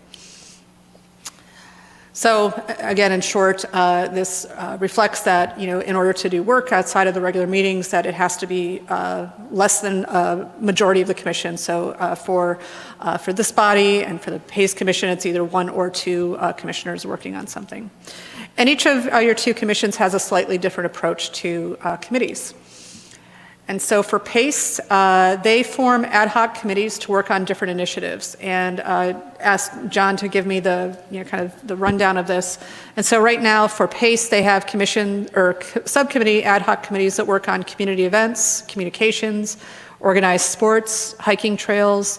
They have liaisons to our commission, media, coordination with the Desert Recreation District, and then most recently, they have a new ad hoc committee for the Dream Home Parks naming subcommittee. So right now it's called the Dream Home Parks, but I think there is a desire from the neighborhood to have sort of a rebranding of that park, because sometimes the connotation of dream homes is not always positive, and I think they're looking at having a fresh start with the park. So at the first meeting in September, the PACE Commission nominates and votes for the chairperson and the vice chairperson. And at the same meeting, they vote for each standing committee that is still active. And so they go through the process of nominations and vote for two members to be appointed or reappointed to the subcommittees at that time. And so that's generally how that works. For PAC, the way that I've just experienced since I've been here, and I don't know if it's been different previously, is that when an item is brought forward either by a commissioner's sponsorship, perhaps a council member request, or an initiative brought forward by the staff liaison, that this is generally discussed at a meeting, that a subcommittee that wishes to work on that item is selected or volunteers, and then the board approves that subcommittee. I think that is generally how PAC has been taking on the work of it. It isn't something that has been done on an annual basis, at least since I've been here. I don't know, there's those of you that have sat on this commission for longer, if you've had a different process than we currently have, but that is what I know in my experience with you all. And then currently, the subcommittee assignments that have been voted on since I've been here are the Landau and Ramon public art piece, which has Commissioners Rudolph and Herrera on that. The Mayor Pro Tem Monument kind of study and recommendations is Rudolph and Liebolt. The Ocotillo bench painting, Liebolt and Mojica. The Art Tour Civic Day field trip, this was the one that Councilmember Lamb brought forward to this body. And that was, again, Liebolt and Mojica that volunteered for that. There's the Community Talent Show, which is Rudolph and Liebolt, and then the PACE liaisons, which are Liebolt and Herrera. Correction, that's Liebolt and Mojica. For PACE? For the liaisons, yes. Okay, I will look at that. I had different notes in the meeting minutes, so. That was put together so they could work on the bench projects with the PACE, so everything would move faster. Yeah, so that might be, I'll go back to the just notes. double listed, basically. Right, because I think it's Martinez and Herrera that are from the PACE that's on that ad hoc. I'm sorry, I meant this was PAC. This was not PACE liaisons, but I take that back. This was our commission's liaisons to the PACE Commission. That's correct, and ours is Liebolt and Mojica. Okay. And theirs to ours is Martinez and Herrera. Okay. And that is it. So I don't know if there were any other specific topics that you wish to discuss, Commissioner, but that was the only other. So I just have a couple of questions. This is why I asked to be put on this. So is a sponsor and a subcommittee the same thing? I think a sponsorship is if a commissioner wishes to advance something, some action for the commission, that you're the one initiating it, that generally I'm going to guess that you're a commissioner that is going to work on that subcommittee, or whether it's by yourself or with another commissioner, to advance whatever that project is. Chair, have we ever had somebody work on something by themselves, or have we always had two sponsors? I've done 3 projects over the years by myself, and that's where the issue comes in is somebody, normally there is the sponsor, somebody who brings in the project to us. And that's not necessarily the person who's going to work on it, correct? It Because that has to normally go to the is. board. It normally is. I can't say it's 100%. And the reason why it changes is because we have changes in commission members. As terms come and go, people come and leave. So there have been people who have initiated projects that were originally co-sponsors with another sub-commission member. So normally one person has brought that person in, and then they said, who wants to work with me? That's what we've said. Who wants to work with me on this project? That's how we get a second one.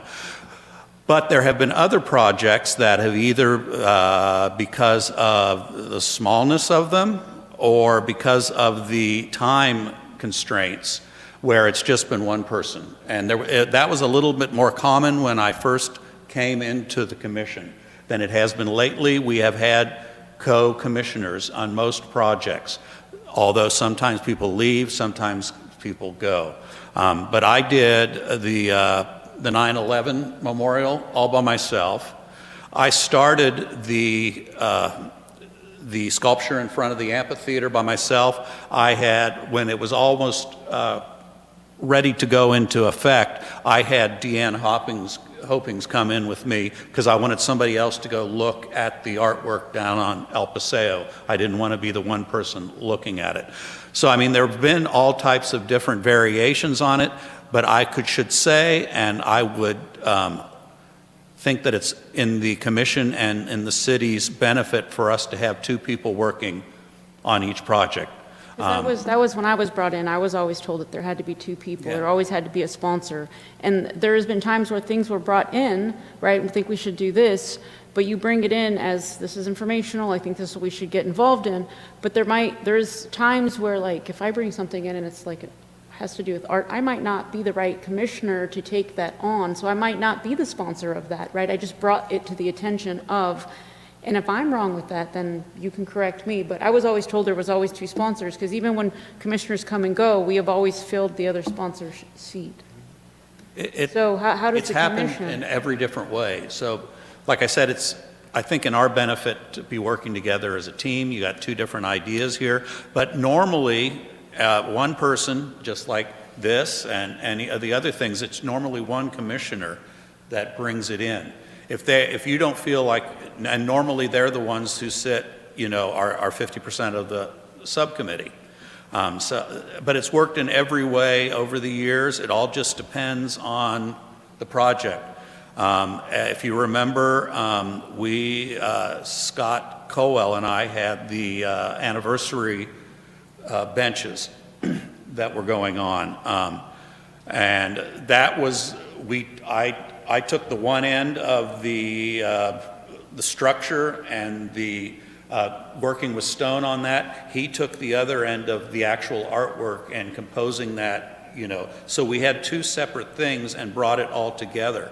But there's been other things where even though there has been a co-commissioner, it's basically one person who was doing most of the work. So it's been in every different way, and like I said, my opinion is that it's better to have two people working on it, even if one person is doing the majority of the work. It's always good to have a sounding board, especially when you have the constraints of the Brown Act, and you can't discuss it with anybody but staff. So that's just what's happened. But like I said, we've done it in every way. I had done 3, solo things, but I can't remember, but I think people had left the commission, Right. and that's why I was doing them on my own. Right. I know the 9/11 was on my own just because it had to get done, within a month, because we were trying to do it for the 20th anniversary of the 9/11 terrorist attack. But it is better to have two people working on every single project, no matter how small or how big, in my opinion. So is the sponsor and the subcommittee the same thing then?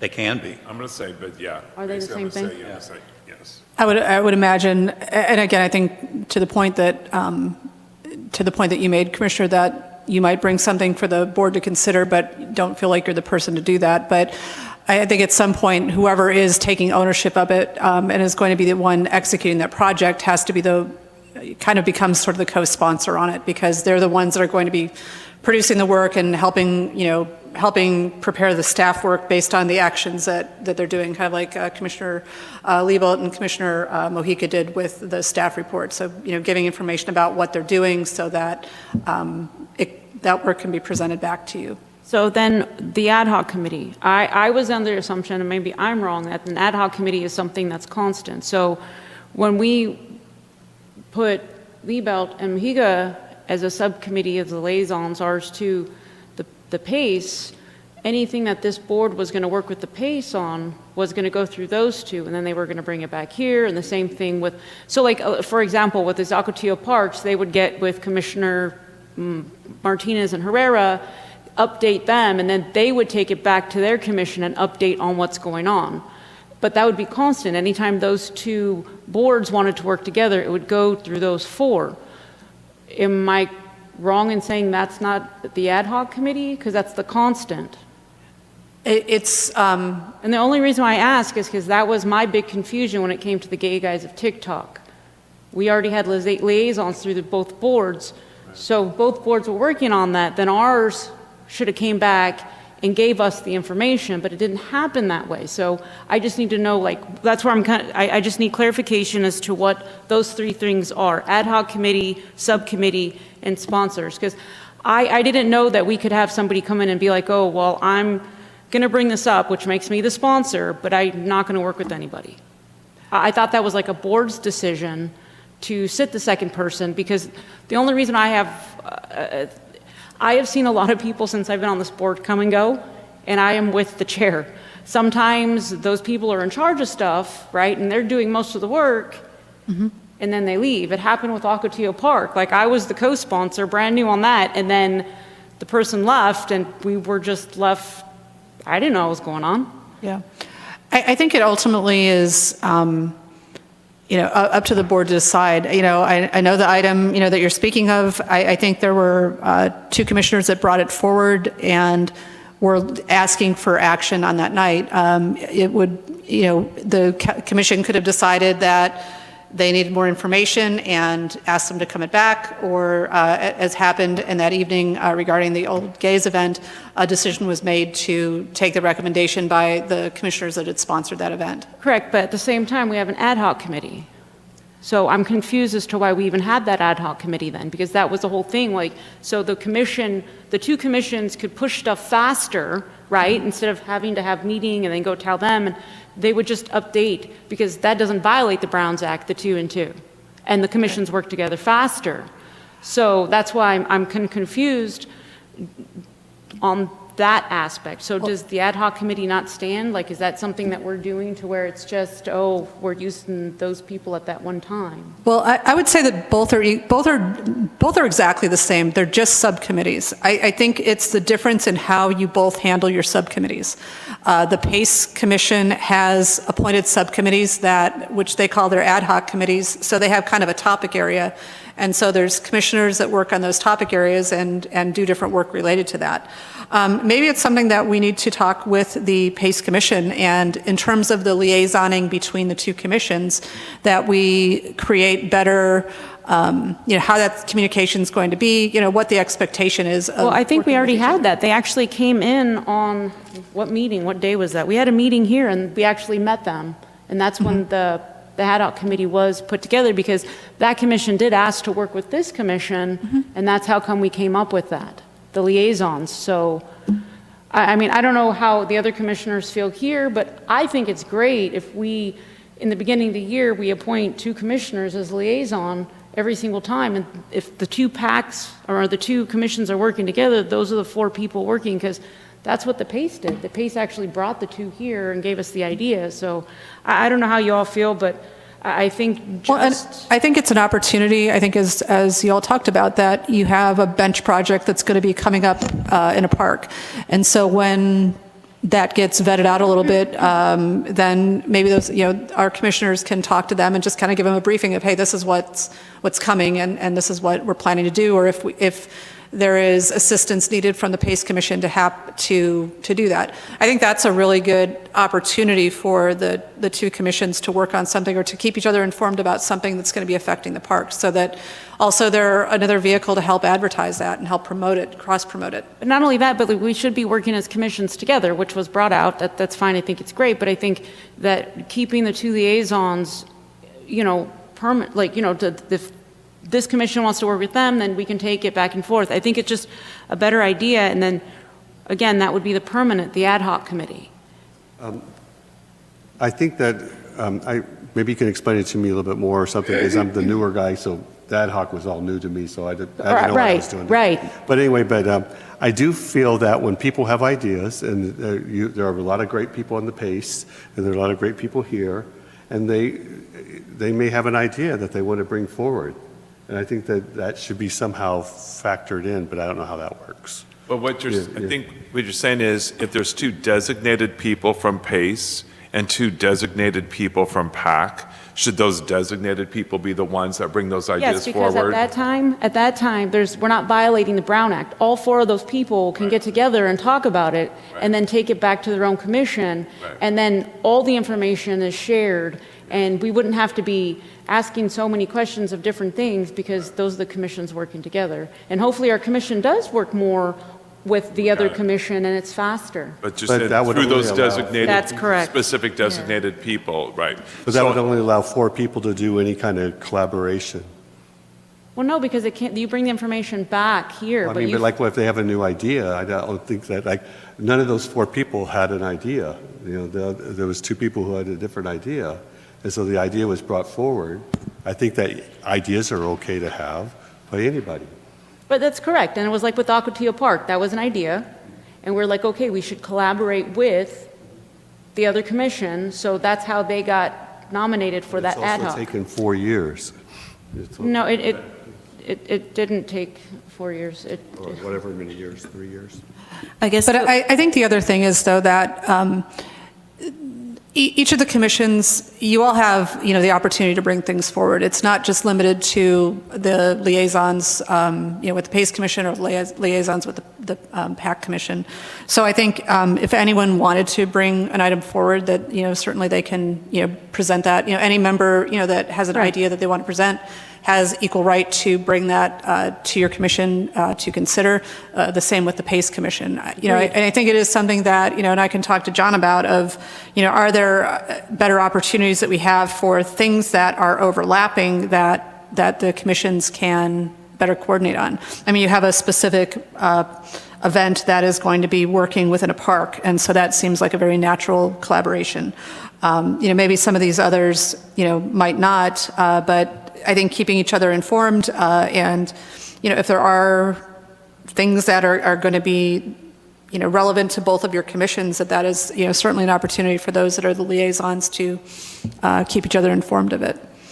The PACE Commission, is new. It's relatively new. It's only been around for a few years. Before that, we directed everything just with Christopher Parman, so there was no type of cooperation that was needed. So this is all just new to all of us, and a new system and structure should be put into place. Well, and one of the things that I talked about at a previous meeting is that and this is why I'd suggested us having a meeting with staff. We've had problems with events just not going through our staff first, and any event that any of the commissions plan to do, whether it's PACE or PAC, ultimately they're city events. And so we want to make sure that, as we have professional staff that do events, that all of the things are considered to help support, your activities. So whether it's the timing of communications, or if there's needed support for like public works, on a bench project or painting project or things like that, as new ideas are developed, we're going to probably have Ryan brought in earlier on to be able to vet certain things so that we can help best support it, and that any events that, whether it's the PACE Commission or the PAC Commission wants to do, that we have, we have all the details buttoned up. We have the professional staff that can help support, you as volunteers, because you are volunteering your time, and efforts to help advance, whether it's park programs or arts programs, and we want to make sure that our professional staff can help support those efforts too. The only, again, I mean, I think it's a great idea that the PACE does have, that's why I pointed out, because the PACE has ad hoc committees. And how you were saying, like, when you bring ideas, it's the same thing over at the PACE. Every one of them have ideas, but some of them sit on community events, and so there's two people that go take the ideas, and they go to the community events, or whatever that may be, or the communications, or the hiking trails, they go to that meeting, but they take all the information to those, to that entity, and then they bring it back. It just seems to work faster, I guess you'd say, and that way those two people are up to date on what's going on. That's all the reason why I brought it in. For me, I was excited because it was the first ad hoc committee that we created, right? And that was brought to the attention by when the PACE came in that time. So I just want to, food for thought, but I think it's great that you guys are getting ready to do more. Yeah. Everybody okay with that? Ready to move on? Okay. Any public comment on that? There are no public comments. Then we will move on to the last item, item number 6, which is the discussion of commission policies and code of conduct.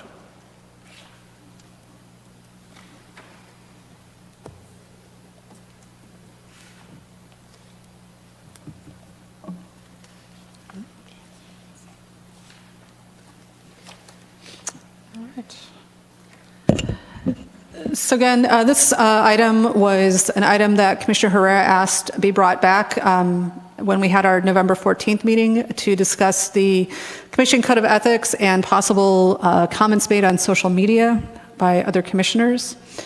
So as you all recall, that when you were first appointed to the PAC Commission, that the city clerk, Ms. Tracy over there, gave each one of you 2 documents. And one of them was the Cathedral City Commission, Committee, and Board Member Policy Manual. The second being a Code of Ethics for Commissions, Committee, and Board Members document. And all commissioners are asked to sign off the receipt and understanding of both of those documents. So within the policy document, there is some language about social media, public meetings, and city events.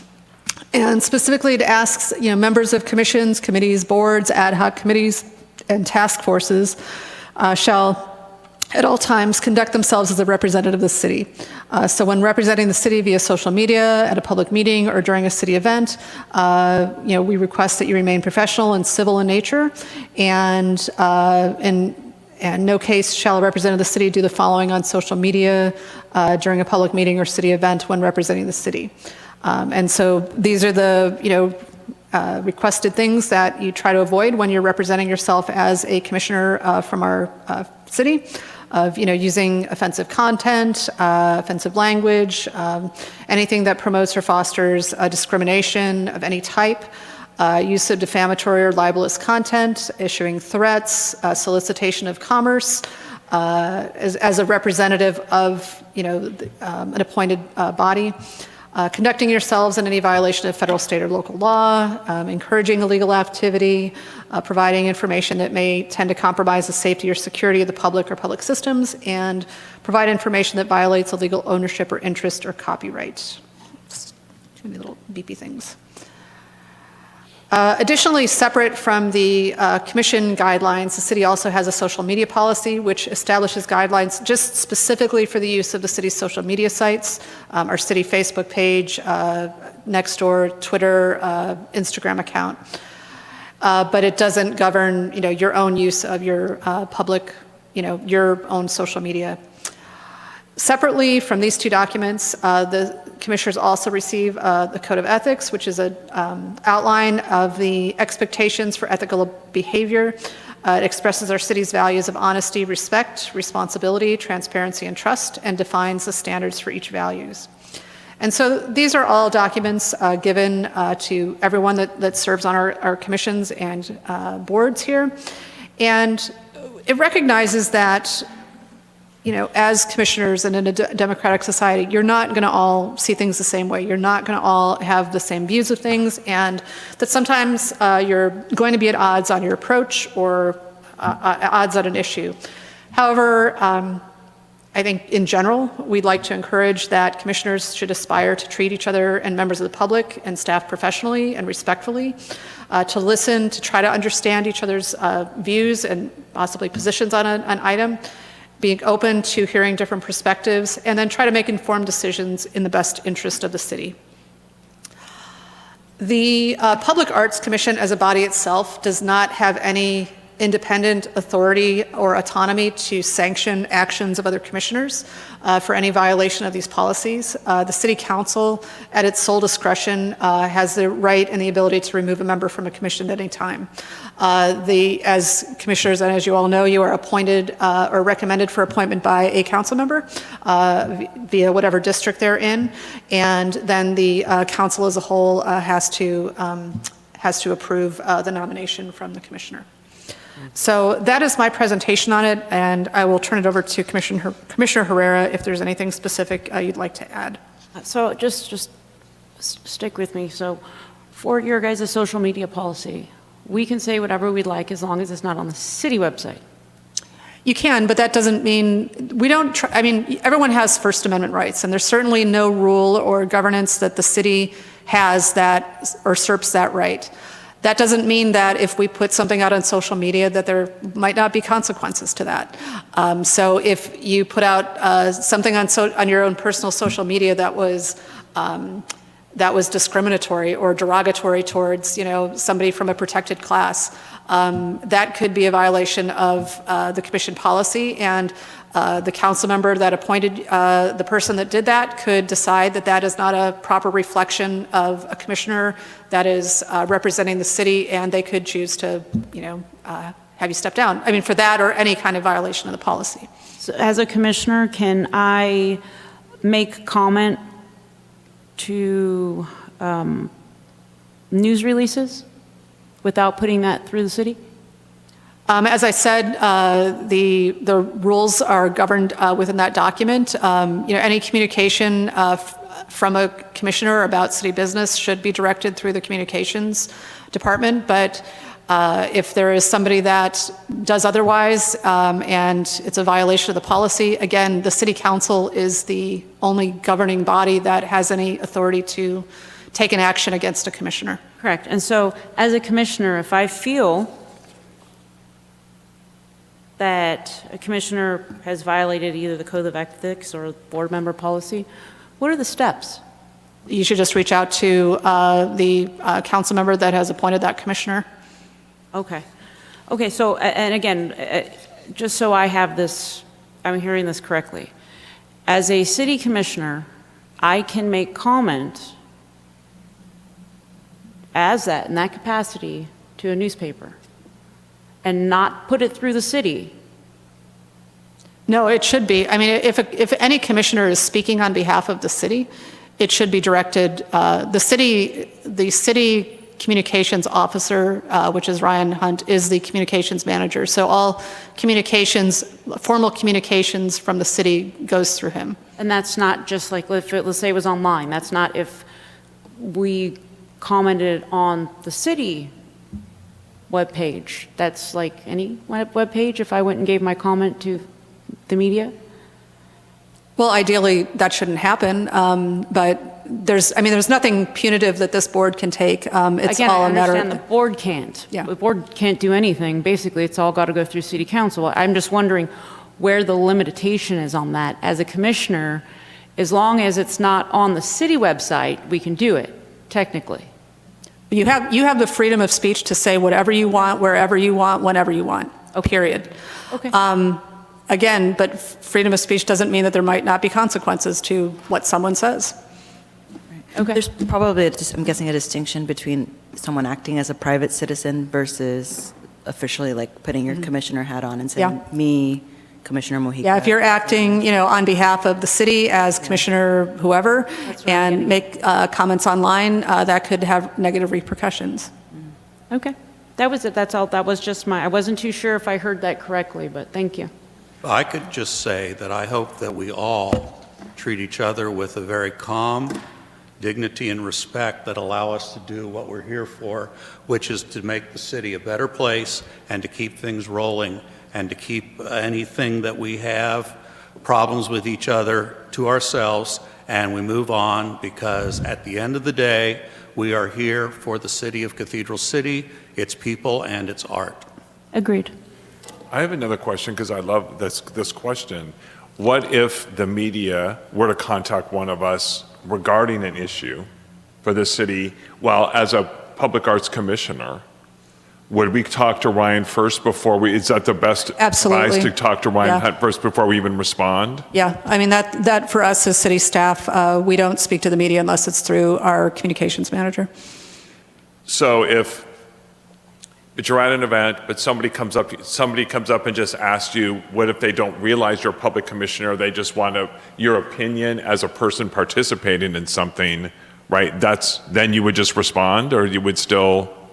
I think the distinction is, are you acting as a commissioner? So do you have your Got it. commissioner hat on? And, if the media is looking for an interview about something, and are you representing yourself as Commissioner, Liebold, I think X, Y, and Z. Right. Ideally, if you're speaking for the city, we do this with the council, if the media is going to speak to the council, we would like to know about it. And Ryan, as the spokesperson and the PIO for the city, would want to make sure that that's a coordinated effort and that it's representing, the interest of the city to the best of our ability. So I guess sometimes the reason I'm just saying is if something happens spontaneously, just say any one of us are at one of all these fabulous events that we're doing, and somebody from the news comes up and asks us questions.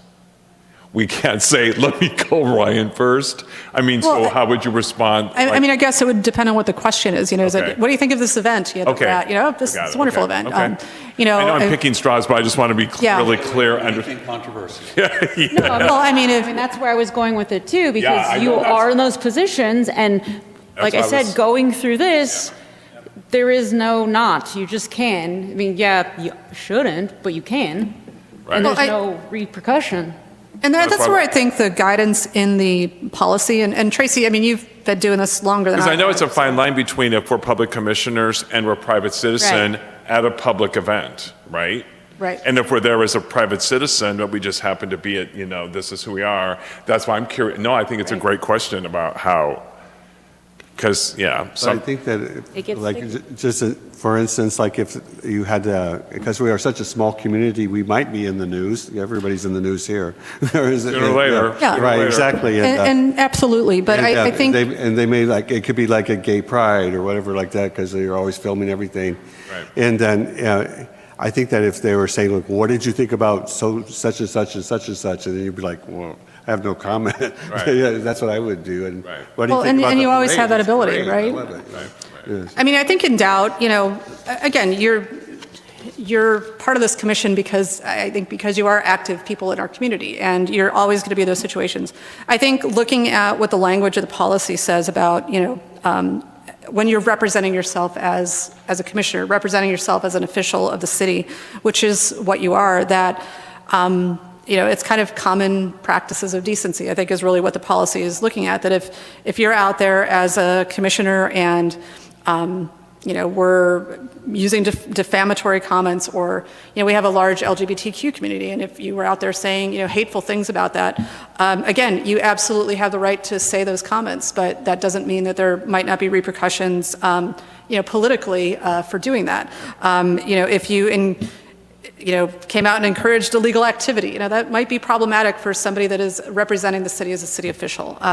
These are the kind of things that I think are just the guidelines of, again, I think just professional behavior that the policy is trying to dictate. Am I? So you eloquently say it, but what I always try and tell everybody when we do our orientation is, like it or not, you are a representative of the city at all times, whether you're in your personal life or whether you're at a city event, you are representing the city, and people know that. And so, yes, you have freedom of speech, absolutely, but does it pass the smell test what you're saying? Like, how is that going to be received as, whether you stand up and say, I'm representing this commission, or I'm representing myself, you're still viewed as representing the city. Right. So you are kind of held to a different level than just the common folk that come and go, and I think as Ann said, being professional and being courteous. Whether you agree or disagree, it's expected, you know, and whereas the commissioners may not have the right to reprimand another commissioner for behavior that's not appropriate, the council does, you know. Have we had to do that? No. Do we want to have to do that? No. But, you know, you are held to a different level, like it or not. You know, there's good things that come with it and bad things that come with it. We do the same thing as public Yeah, employees. just as staff, you know, Right. and there is absolutely nothing wrong with saying, you know what, I don't want to comment on that. And I mean, because people will want to dig for dirt. People are gonna wanna go there. You know, they are. And you are not obligated in no shape or form to say anything. That doesn't, you know, that just shows respect. You know, we have a PIO that can comment on that. I choose not to. You know, if you want to talk about an event, if you want to talk about an art piece, if you want to talk about any of that, I am happy to comment, but I am not going to comment on stuff that is not really relevant.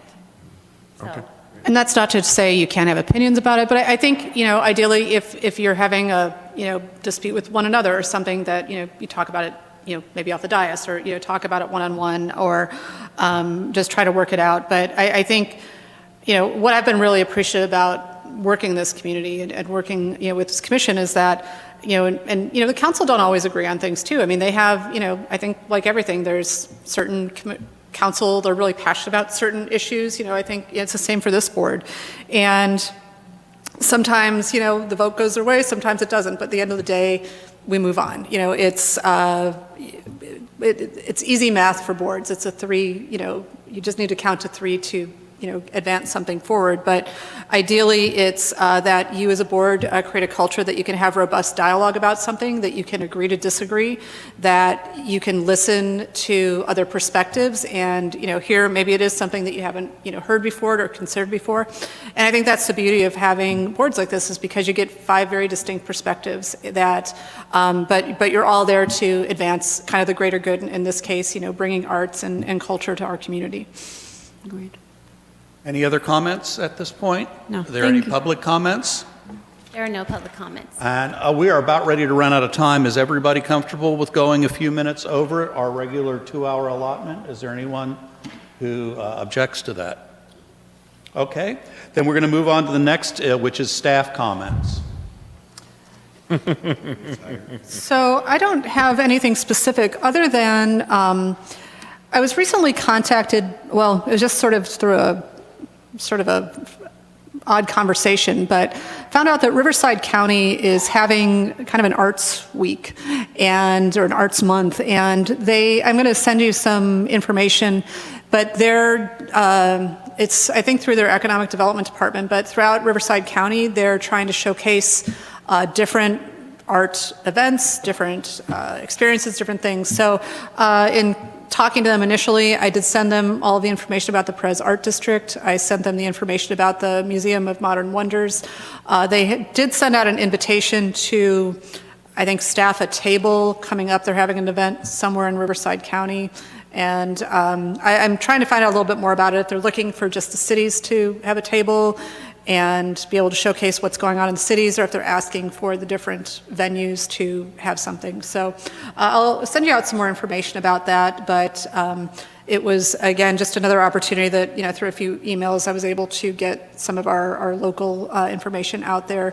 I did also send them the link to our city website that has all of our public art on it, so that if individuals wanted to come to our city, they had a better ability to look at our public arts collection. Beyond that, I don't have any additional reports for tonight. I would like to thank you, along with the commission, for doing what you're doing to provide us with all of that outside information that could influence us, could educate us. That is something that did not happen in the past with the last 2 staff liaisons for the commission, and I think it's wonderful. It's great reading material. If it's something you don't find interesting, you can easily just go through it, but if it's something that's applicable, it could be a nice void that's filled. So thank you from all of us. There is one other thing that just came in today that I'll be sending you, and it's in connection with the Modernism Week, but there is going to be a presentation in Palm Springs about the economic impact of like cultural arts, and I just got that invitation today. It's a free event. I think it's from 9 to 10 is kind of a press conference with a presentation of this economic data. And then there's a second presentation with, I think it's with CVEP later on in the morning. That's kind of a slightly different topic area, but I just got that information today and I'll send it out to the commissioners in case any of you are interested in participating in that. Great. Now we'll move on to staff comments. Commissioner Travis, you can go first today. Great, yeah, it's been a couple months. Yes. I want to thank everybody, the staff and all the volunteers and people who helped out with the Old Gays book signing event. I think it went really well, and the place was pretty packed, and I think they sold about 150 books. And Oh, good. And they were so cute. They were autographing, like really personalized. And I kept telling them, I go, you guys could just sign your name. And they were like, no. And then the line was really long. And I went down the line and I said to people, it's taking a little longer, but you're going to be happy with what you get. And then all the people, when they left, they go, yeah, you're right. Because they really felt like they got to know them and they were very nice to them. So it was a nice event. Thank you all for helping out. And I didn't realize that our chair is a stage manager, so he did really good on that. Yeah. And then I also went to the last concert of the jazz series at the Senior Center. It was really nice. It's so fun to be in an intimate area listening to some really good jazz, and people really enjoy that a lot. And then I also attended a documentary that was screened over at the Senior Center regarding Lalo Guerrero. His son came and was introduced it, and it was so enlightening. I didn't know all that about him and what a great guy he was. So that was pretty cool. And then I was part of the Desert Open Studios tour with 160 other artists in the Valley, where you open up your studios. And in the past, I've opened up my home, which is I'm always welcoming people to come see it. But being in the Panorama, there were only like 3 or 4 people. With 160 spots to go, that kind of limits people. So this year, I got together with seven artists at the library, and that worked so well. We must have had like 200-300 people come through. So that was like really nice, and it was fun. And we all had like very diverse art, and it was very complimentary of each other. So that was fun. We have a really awesome art community, as you all know. And then the other thing that was interesting, you had sent us an email about Museum Town, the documentary that was at UC Riverside Extension over here, and I was there and Craig was there. That was so interesting. It's about a town in western Massachusetts that was near the Berkshires that had this big plant that hired everybody in the whole city, and they went bankrupt. And then out of this, over a 40-year period, they made this big art museum, contemporary art museum. And these little people in this little village were just funny. They go, I don't know what the hell they're doing over there, but I guess it's good because it's good for the economy. And it was really interesting. I think that's what I got out of it, Craig, was that about how what really made a difference to the mayor and the people there was like when they talked to him about art and the economy and how we help the economy. Like when all the different monuments that we put up, and that's helping our economy because those developers use those fees. And that's making, I mean, it's amazing when you drive through here. We have some beautiful, beautiful pieces, and we'll hopefully get some more. But anyway, that was really cool. And then, what else was there? I think that's kind of what was going on for the holiday time for me, so. You've been busy. A little bit, yeah. Commissioner Herrera? I don't have a report, but thank you. No. Commissioner Mojica? Yeah, mine's short and sweet as well, but it's good to be back. Very energized for 2024. Excited to collaborate with some of the other commissions and with the folks here to advance some of the projects that we touched upon today. And I guess thank you to all of you for still being here, and looking forward to getting some things done in 2024. Great. Commissioner Lebo? Yeah, I agree. It's been a very, very busy couple of months. There was some exciting for me, this film series, and that I went to, and the director was there, and Stephen Biller from Palm Springs Life was there, doing a Q&A with her, and it inspired me to think that we should start doing a film series here. It'd be great to do like art films or things related here in the city, since we have the Mary Pickford and we have that. So that inspired me to do that. I went to the Perez Art Walk, and this lovely gallery director told me about the Singing Birds Festival at the Palm Springs, and I was delighted. I had no idea it was there. And I went, and the tribes with the singing and the dancing, and then the crafts that were there and the food. I'm a huge fan of Indian tacos, and I got one, so I was very happy. And just very pleasantly surprised, and I met two of the public relations people for the casinos, and they had also informed me, I had brought up in the past about always my passion would be to do an Indian market here in this valley. They did one at the opening for the cultural center. So, and I had no idea. So I was very excited to hear that. I'm going to talk to them in the future about something with that as well. So that was very exciting to me to know that those things are starting to happen here. Yes, the film series and what the UC Riverside is doing down there, but again, I'm thinking, what can we do over here, again, to bring more events here? And then also going to the Open Studios tour, I tried to get as many as I could, hearing how the attendance was on Perez Road and how successful it was for them. And if you guys have not seen it, what they published, the book with pictures of the artists and the art, was fabulous. And it also has inspired me, my other project I want to create for myself, find out who the art commissioners are for the other cities in the valley and get everybody together, the art, because I really feel like this valley needs to start collaborating more, like what Riverside is doing, and like what events are happening, what art events, whether just at the museums or the galleries or whatever.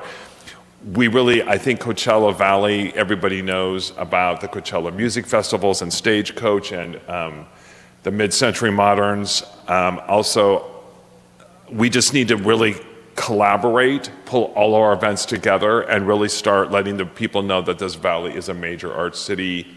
In relationship to that, also, I just went to, it was the big contemporary art fair this last weekend at the convention center. I went to the opening party of that. It's great to see great art dealers I know from different cities around the country. It's nice to see that influx and influence of art here as well.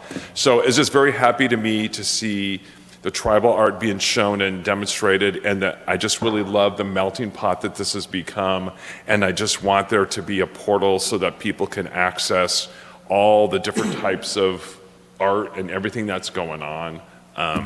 So it inspired me to see the diversity and everything going on. And just as a reminder too, La Quinta Arts Festival is coming up here pretty quick. It opens on Leap Year Day on the 29th and goes for that weekend. And there's going to be 195 artists this year. I was asked to be a judge. And I had such a great time doing it for the fall version of the show.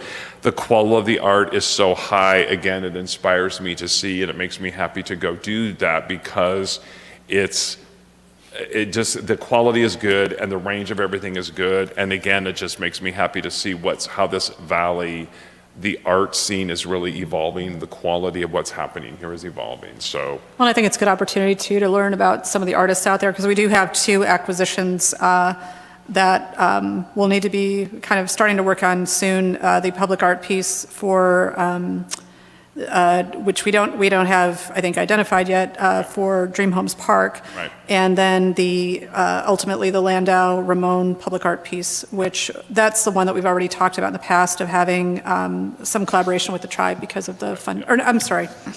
yes. Yeah, that one. Correct. Yeah. Yep. For that. Yep. Oh, trust me, got my eyes open. I'm looking for stuff all the time now. Thank you. Yep, thank you. Quickly, I just want to commend the Coachella Valley Repertory Theater for their production of Cabaret that just closed. It was very moving. That would be the proper term, especially the last scene. But what I want to commend them for, and what I think is wonderful for our community, is they sold every single seat of every single performance, including the 10 that they added when the original run was sold out, which I think just speaks volumes about what can be done, not just for that theater and the theater that is in our city and the only professional theater in the Valley, but for all arts organizations, that there is an audience out there. And those tickets aren't cheap. I mean, it's not Broadway prices, but for here, it's more that you're going to pay at the regular local theaters, and they still sold every single seat. So I commend them for that. I thought that was great. And what POTUS is coming up next? POTUS is the next show that opens, I think, in a couple weeks. I think so. They could only extend so far in order to get the new show rehearsed and built on the stage, but they could have kept that show running forever. I mean, just to think that they were able to do that, it was pretty impressive to me. And that moves on to our next thing, which is future agenda items, which is the second part of my commissioner comments, and then I'll open it up to everybody. Everybody needs to drive down Highway 111, East Palm Canyon, and see the new mural that is on the Cathedral City Car Wash to show the possibilities of what murals can be in our city. It was privately funded by the new owner of this car wash. It's at the Target Center in front. It's a mid-century modern sort of cheeky rendition, but it's wonderful. And it brought to my thought process for a future that I know of 5 or 6, and not just the grocery store, the grocery outlet.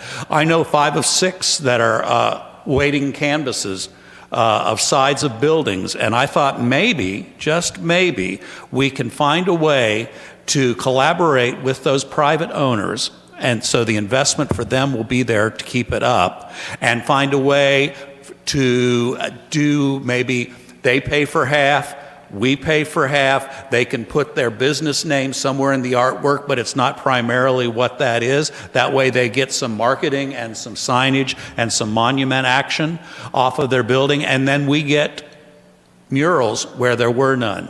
And the thing that inspired me not only about this artwork, drive down to Indio, and that's exactly what they're doing in downtown, the old part of Indio.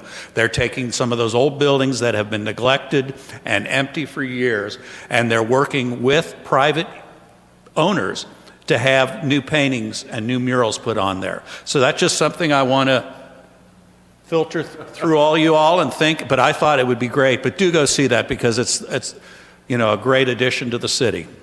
So, thank you. Anybody else with some future agenda items? Car wash, is that still that's in Palm Springs, or is that in Cathedral? That's Cathedral City. That's still Cathedral City. Yeah, Just up the road, still in our city. Mhm. Yeah, I got one. So, Yes. so I was talking to Charlie at one of the council meetings, and he said that we have a grants person, and that because Mohiga brought up earlier, her and I were put together to try to find grants. It didn't go very, very far because we don't have a 401c3, or it's just crazy. That he just had to bring it to the commission, and so I guess this is where it would go, future agenda items. Again, I'm not saying that I'm going to be the sponsor of this, because I know nothing about grants, but he says we have a person. The Arts in California Parks has a grant right now. It's Arts in California Parks is a new program from California State Parks that will support artists, culture bearers, California Native American tribes and communities in creating artwork that offers perspective on our past and present and help us imagine our potential. The program will establish art installations and programming in state and local parks as a catalyst for sustaining community connection, health, and well-being. Arts in California Parks is funded by a one-time grant fund allowance of $25 million. So if the grant person can just look into that, I know, we've been talking about what we could do over in Century Park. I know Century Park has a couple big walls on it. Maybe we can put go for this grant and put a couple Native American murals, since, we are in Kuya territory, right? Just food for thought, and if you could take that to the grant person, that'd be great. Absolutely. Thank you. And I know there's a future agenda item. I had a great conversation with Councilmember Rita Lamb about the civic thing. So she's looking at using her discretionary funds to get a bus to bring the kids here. to do the tour, to do a lunch.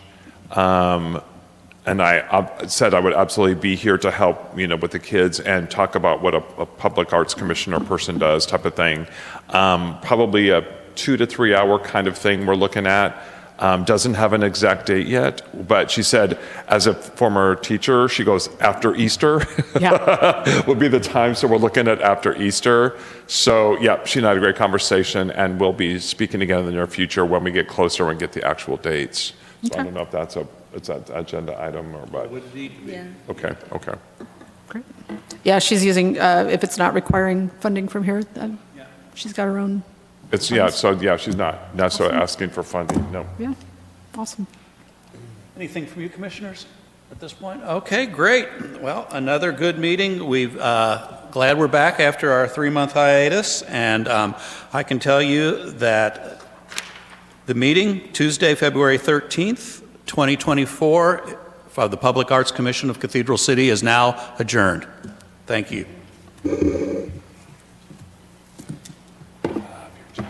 Everybody dance now. No count.